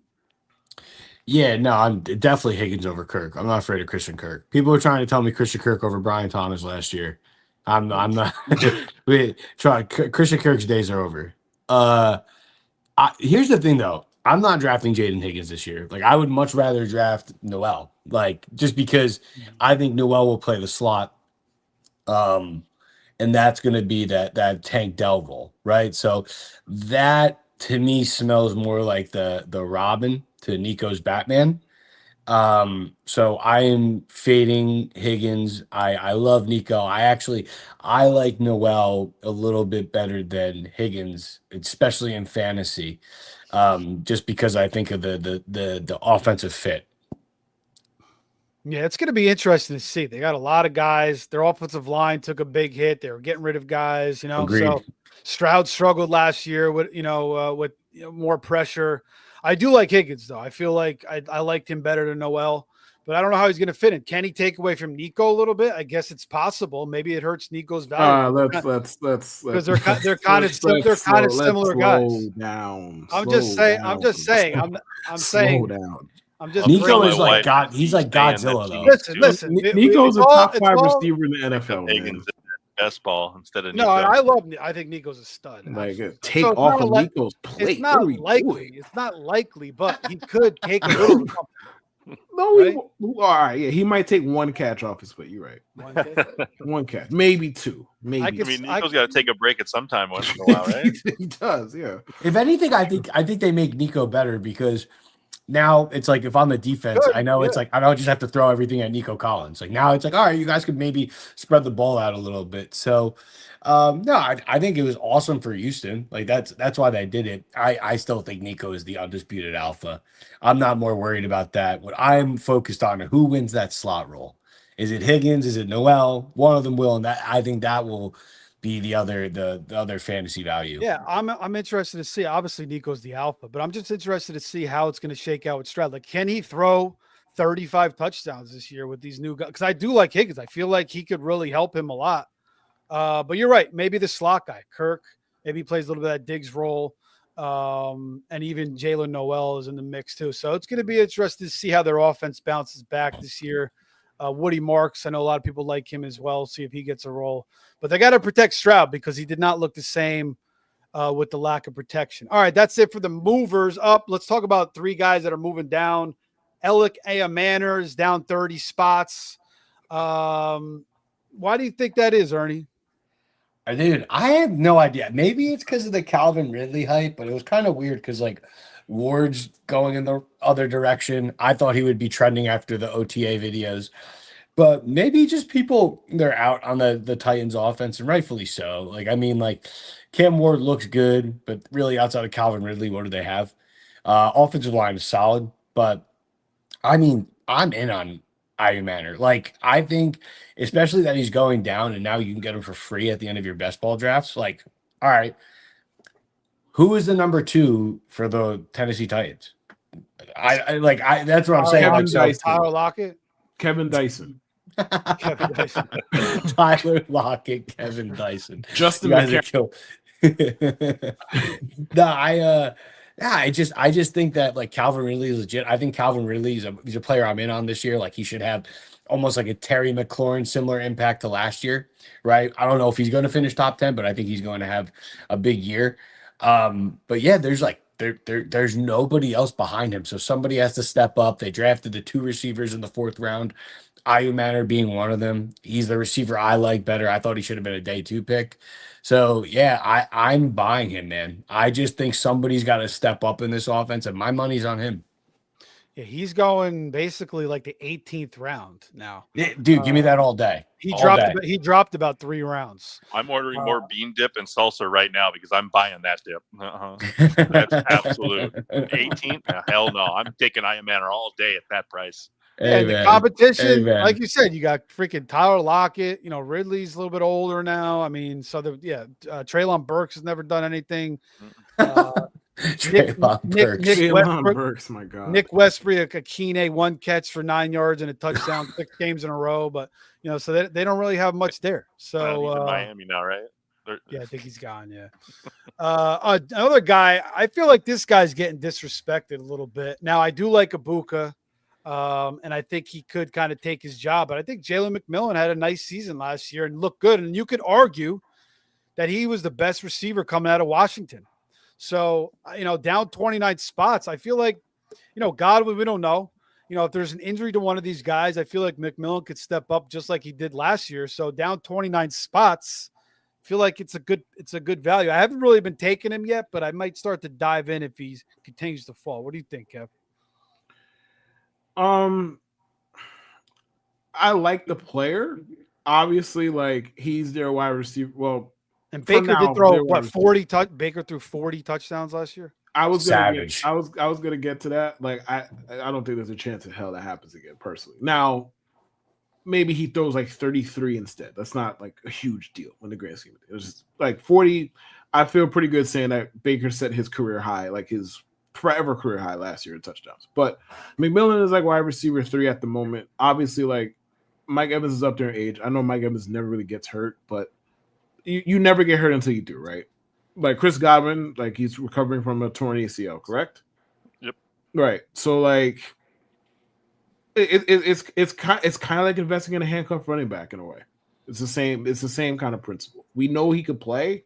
It's just a matter of the opportunity. And maybe he gets the opportunity because he's behind the old and the injured. So Godwin's injury last year was a dislocated ankle. Okay, my bad. That's right. I think he tore his ACL a couple of years ago, right? Yeah. Godwin he's had a rough go of it injury. Yeah, no, two season-ending injuries. I love the player though, but yeah. Go ahead, Ben.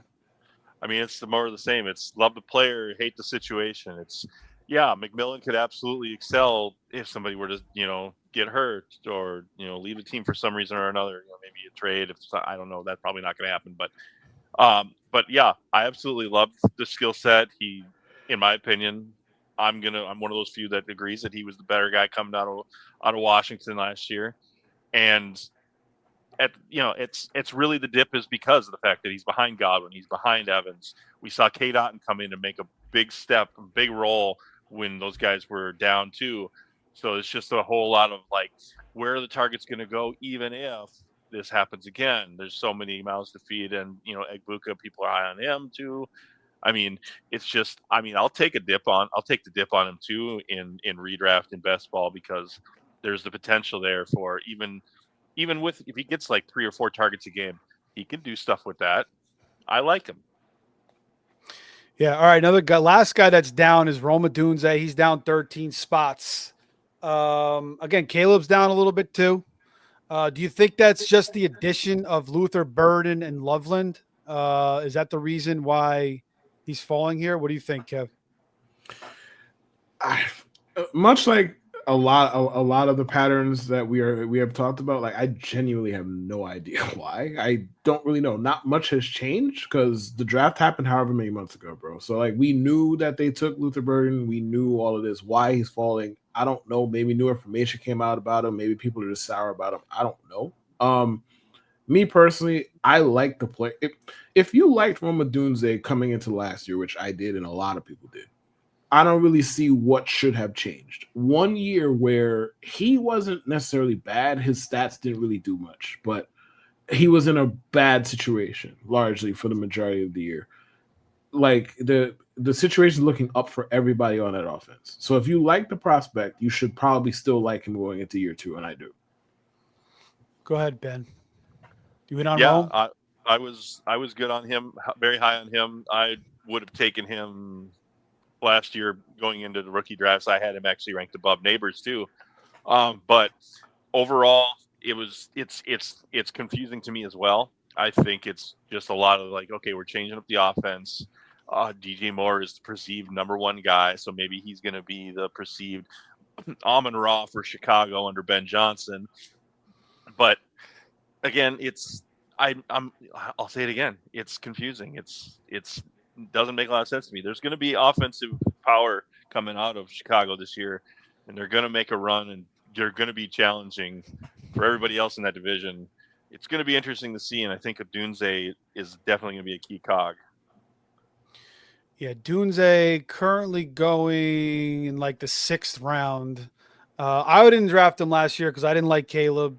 And I thought Dunze was a little overrated. I thought his separation wasn't great.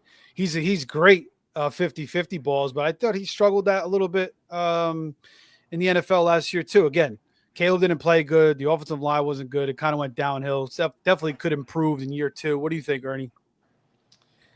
Yeah, no. So I'm out on Odunze. Again, if he explodes this year, it wouldn't shock me. Because there's a lot to like about the Chicago offense and all the offseason moves.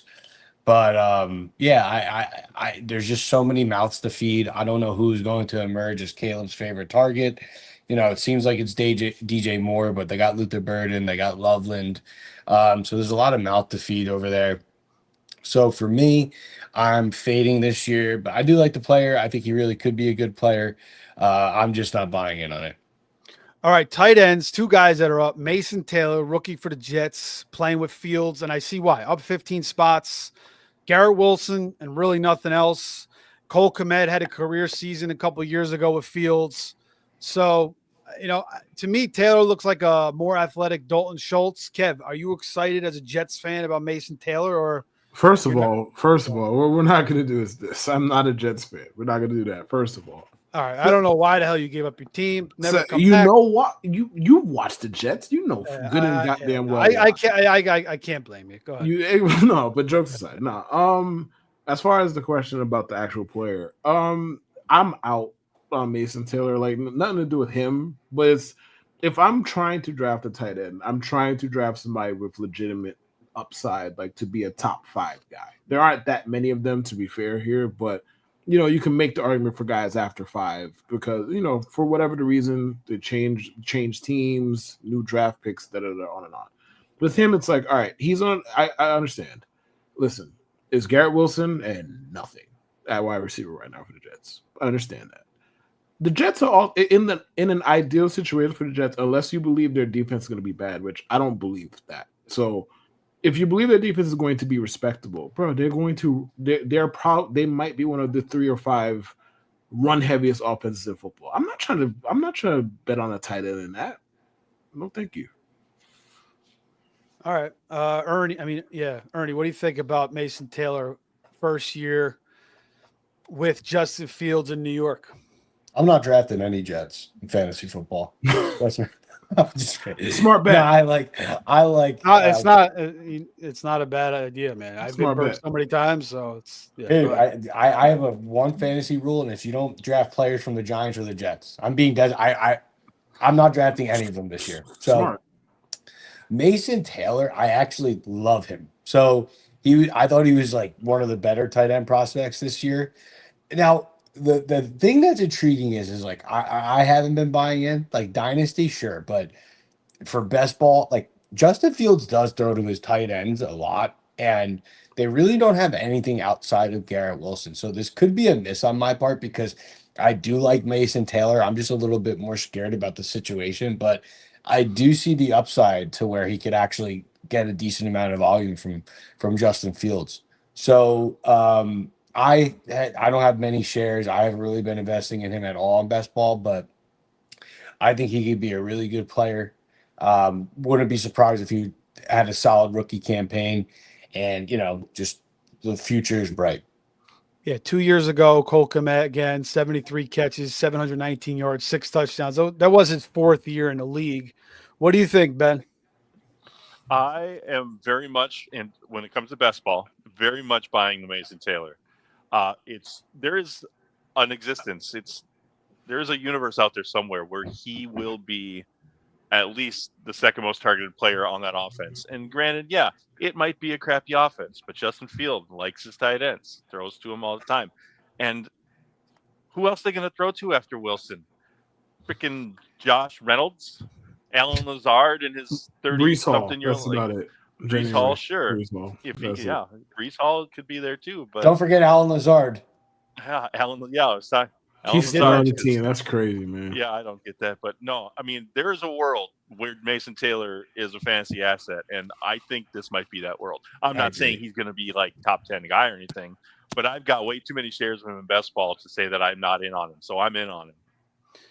Yeah, I think if Mason Taylor is a legit prospect and he earns playing time, I think he's going to produce out there. So I'm willing to take a bet on him. How about Pat Fryermuth up 13 spots? Obviously now with Pickens out of the way, makes sense. Now there's talks of Jonnu Smith possibly coming to town, maybe Gabe Davis coming to town. What do you guys think about that? And maybe Fryermuth starts to fall down a little bit here now with that news. What do you think, Ernie? Fryermuth, I've always liked him. I think he's a damn solid tight end. Just playing with, not in great situations, but he gets the job done. Go ahead. No, I agreed. You just couldn't pay me to draft a Steeler this year, even if they get Aaron Rodgers. You know what I mean? Like, I just think that offense is going to be so stale. I think it's just they're not going to be a good team. They're going to try to run the ball a million times. I think Pat Fryermuth has a better dynasty outlook. Like, if you have him, stash him because they'll eventually get a quarterback. He's a really good player.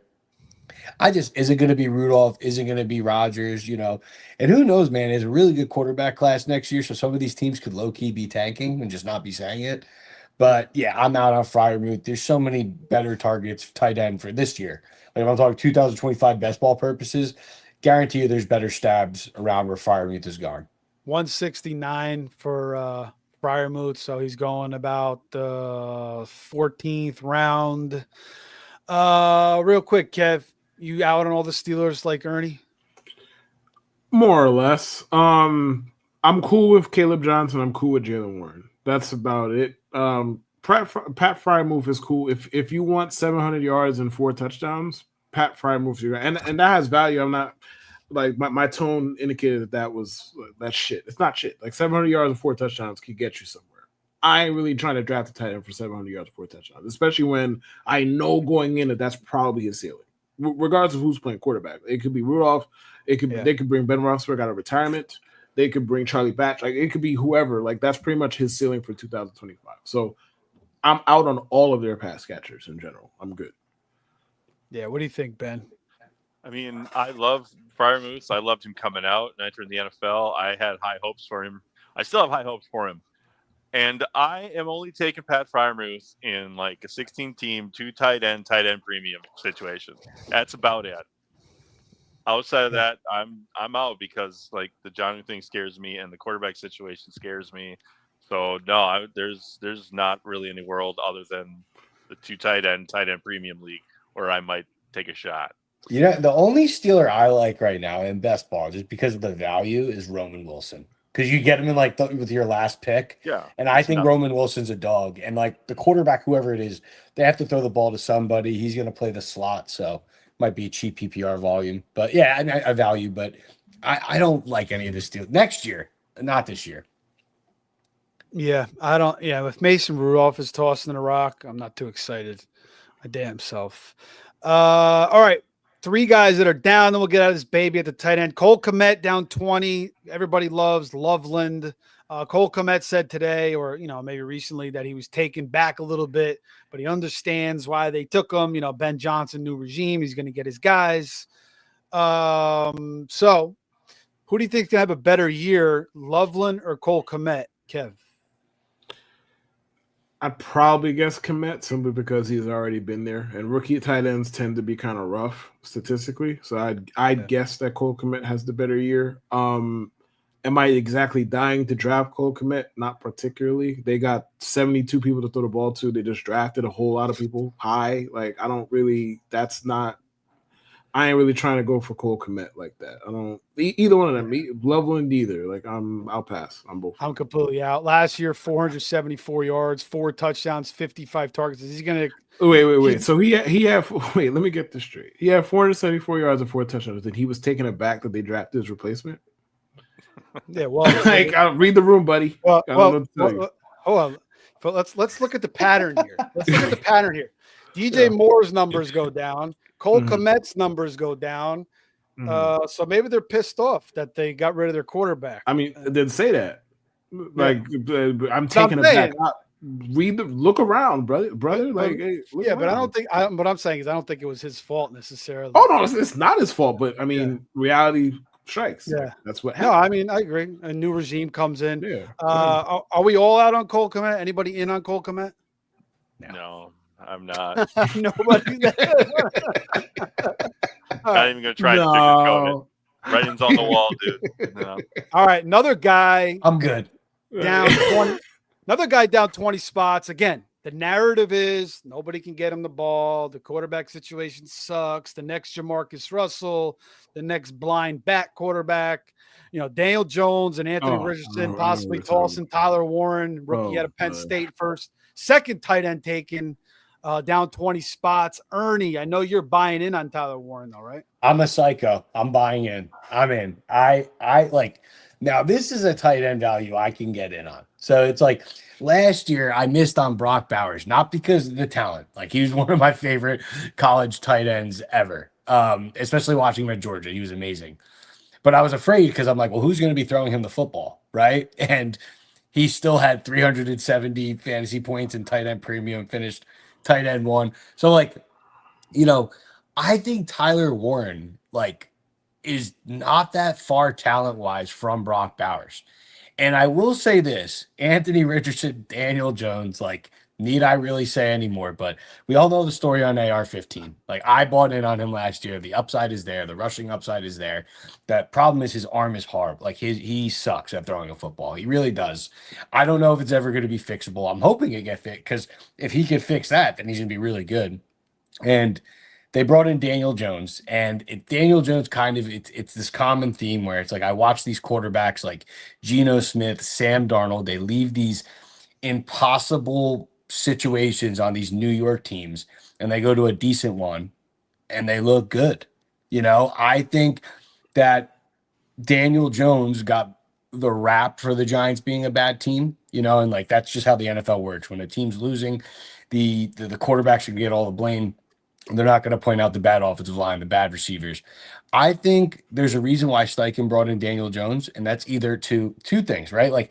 Either Anthony Richardson is going to play a lot better, right? And they're going to get the best out of Anthony Richardson, or they got a quarterback that is underrated, right? And now he's going to be able to actually function in a very underrated scenario. Like they have a good offensive line, they have good receivers, they have Jonathan Taylor, right? So I think Daniel Jones, is disgusting to say, I think he wins that job. I really do. And I think Tyler Warren is going to get a solid amount of volume. I've been reading all the OTA reports, and they said both quarterbacks. So this is why I like Tyler Warren even more, because I could be wrong about Daniel Jones. Anthony Richardson come in and look awesome, but they're both targeting Tyler Warren. They said, nobody stops throwing to him. So I'm in on Tyler Warren. I don't really like drafting tight ends early unless it's one of if I can get Trey McBride round 3 or 4, hell yeah. But I like to get mine later, and I think this is one of the better values. Yeah, Warren now down to the 10th round. I like Warren. You could argue, at least Minshew and O'Connell are kind of accurate. I mean, so they have the short-term accuracy at least. O'Connell is Tom Brady's to the lesser of 100th degree, but at least he's he could get the balls in the vicinity of the receiver. Whereas, Richardson struggled with short-term accuracy, and Daniel Jones is throwing dirt balls left and right too. So, but I still like Warren, but I think Steichen's going to use it. Hold on. I can't let you say that, because there's a distinction. Anthony Richardson can't throw the ball from a clean pocket. Daniel Jones throwing the ball into the dirt, getting sacked less than a second since the ball is snapped. I like Daniel Jones, but I don't know. I mean, we're being way too fucking polite to Daniel Jones. Daniel Jones is dog shit. What are we doing, man? You guys, no. You're dog shit, man. So his situation was good. No, he had a good situation. And you know who made it worse? Daniel Jones. No, he didn't. Yes, he didn't. My favorite Adam Schefter quote of the entire offseason was, the Giants' plan at quarterback was to cut their quarterback and then sign a quarterback who had significantly less interest in the quarterback than they cut. He also said, like, dude, like the consensus is their opinion is different than the NFL's opinion on Daniel Jones. All I'm saying is, if I said this about Sam Darnold last year, you would all laugh at me and call me stupid. Would you not? Me, no. No, Personally, I can only Not- speak for myself. So, okay. I So, think Sam Darnold is way more talented. Vikings fan personally. here was on Darnold all year. I now, think all he's right. So let me ask you this. So you thought why didn't Sam Darnold perform in New York then? I mean, Why didn't it work? I'll try and shorten this. One, the Jets stunk, and two, Giants. I think the problem with Sam has always been and always will be between the ears. I don't think he processes well. No. That's not part that. My question was why all of a sudden the boom in production from one scenario to another? Oh, And I because think playing for the Minnesota Vikings, playing quarterback for the Minnesota Vikings last year was like playing on easy mode. yeah, no, Dang, but I think an easier way He to simplify it is he did make a lot of good throws though. No, Sam has not an elite arm, but a borderline elite arm. He all does. I'm saying is I agree. I was in on Sam Darnold last year. I have the receipts. But no, I'm just saying that you're taking a quarterback that kind of got the rap for his bad situation, right? And then they go to a better situation and they perform. I'm just saying it's not crazy if that happens with Daniel Jones. Like It's not. Richie James had what, almost 1,000 yards with Daniel Jones? Richie Yeah, James. it's not. It's Yeah, like if no, Daniel Jones is like the 18th best quarterback in the league next year, it would not be like the wildest development of all time. And dude, he can run too, man. I think that's kinda why like him. NFL teams like him, like, or at least like him more than like some of us do, including myself. Like I would say this is somebody who watched a lot of Daniel Jones, and it's like I'd rather not. But I think Tyler Warren's a good pick though. Like I think he the Colts do they have a bit of an open receiver room, and like the AFC South is fucking awful. So it's like they're gonna get a lot of cake games. I like him. I like Tyler Warren. And round 10, I think it's a good get. Yeah, I think Steichen will find creative ways to get him the ball. I mean, at Penn State, he was just utilized in so many different ways, and I think it'll be similar. Again, I could see him having 2-3 rushing, passing touchdowns. Ben, what do you think of this situation here with Tyler Warren? Are you buying or are you selling? I mean, it's kind of a situational thing. I did recently have a best ball draft where I got a good deal on Warren, and I decided, you know what?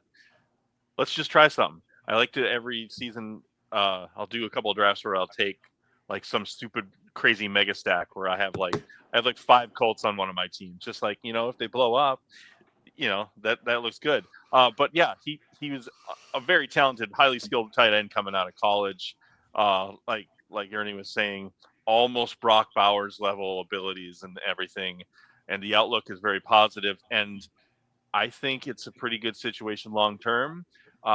I'm not picking him as the guy who could be the potential Sam Laporta or Brock Bowers as a rookie tight end this year. But I mean, I'm in on him to an extent. Yeah. Value's there, man. I agree. I think sometimes you just got to bet on talent despite the situation, no matter what. Right. Just bet on talent, bet for the upside. All right, last guy. I love this kid. He went to Coastal Carolina. My nephew just graduated from there. And, they're talking about him, getting even more of a role this year. It's similar to the Dallas Goedert when he was stuck behind Zach Ertz all those years. Isaiah Likely, really talented player. He's dropping. I think you buy in on Isaiah Likely all day long. Does anybody disagree with me here? No. No. I'm definitely buying. Yeah, me too. Yeah, I don't understand it. I mean, he's down 13 spots. I mean, it's obvious why he's down 13 spots. Like Mark Andrews didn't get cut. Now, does that matter? Stinks. I don't fucking know. Yeah, I mean, I think Likely's the better tight end, especially the receiving tight end at this point in his career. At this point, yeah. Like I'm not sure how good I think Mark Andrews is getting a little bit of a bum rap because the last time we saw him, he cost him their season. but Yeah. Likely is way younger, if I'm not mistaken. Well, no, he's definitely way younger. He's way younger than him, and This is third Mark year, Andrews has Likely. 1 year left on his deal. So it's like maybe this is the time they phase Mark Andrews out. That wouldn't be surprising. Yeah, Likely. Very, very talented. I don't think Andrews is going to necessarily get phased out. It's possible. Likely could jump him though. I mean, that is possible. But I think Andrews, like what happened ended last year, they're probably going to want to support him. Make him look good. Maybe this is his last year. Maybe it takes one more year for Likely to really, really emerge. But I like taking Andrews and Likely because they're both values. Andrews has dropped way down too. So if I take Andrews late, I'll take Likely too. And I've been doing that for the past couple of years because Andrews gets hurt a lot anyway. So, all right. Any last thoughts on Likely before we get out of here? Nope. I mean, what if there's still the possibility that Mark Andrews could be maybe he's the Baltimore Ravens are just waiting for the right trade partner, the right situation. That's possible. It's possible, and then it's all day likely he's going to jump even higher up those rankings. So it's a possibility, and either way, I still think Likely gradually eats into more and more of the workload too. So yeah. All right, boys. Well, that was great. Just under 2 hours. We covered a shit ton of players, so we'll have some clips to pull. A lot of good takes. We'll have to revisit. Only about an hour and a half for me. Later in the year, yeah. Ben came in, hour and a half for that him. guy, man. Plus, he's an hour behind. It's only 10:30 in Minnesota. 10:30 in Minnesota, right? Yeah. Yeah. Still early. So he can still brush his teeth. And I'm about to go to sleep and think of Daniel Jones. I'm rooting for Richardson to All get right. that job, man. I'm rooting for A-Rich. Me too. I traded a Dude, lot. Jets fans are such haters, bro. You still hating on Daniel Jones? I bro? like Daniel Jones. I just gave up on him. I gave up on him. Hey man, listen. If anybody knows what a bad quarterback looks like, it's me. No hate here. I'm not going to argue with that. No hate here. All right, boys, guys, everybody, make sure you are liking, subscribing to the show. Make sure you are following me on Twitter at Fantasy Savvy, Ernie at Fantasy Football Anonymous, Kev at KLU24, and Ben at FF Rabbit Dad. And we'll be back for more best ball drafts, more redraft content, some more dynasty content. So make sure you guys are, hitting that notification button and subscribing to the show. Thanks, guys. We'll see you soon. Take care. Have a good night. Have a good rest of the week. Yes, Peace. sir.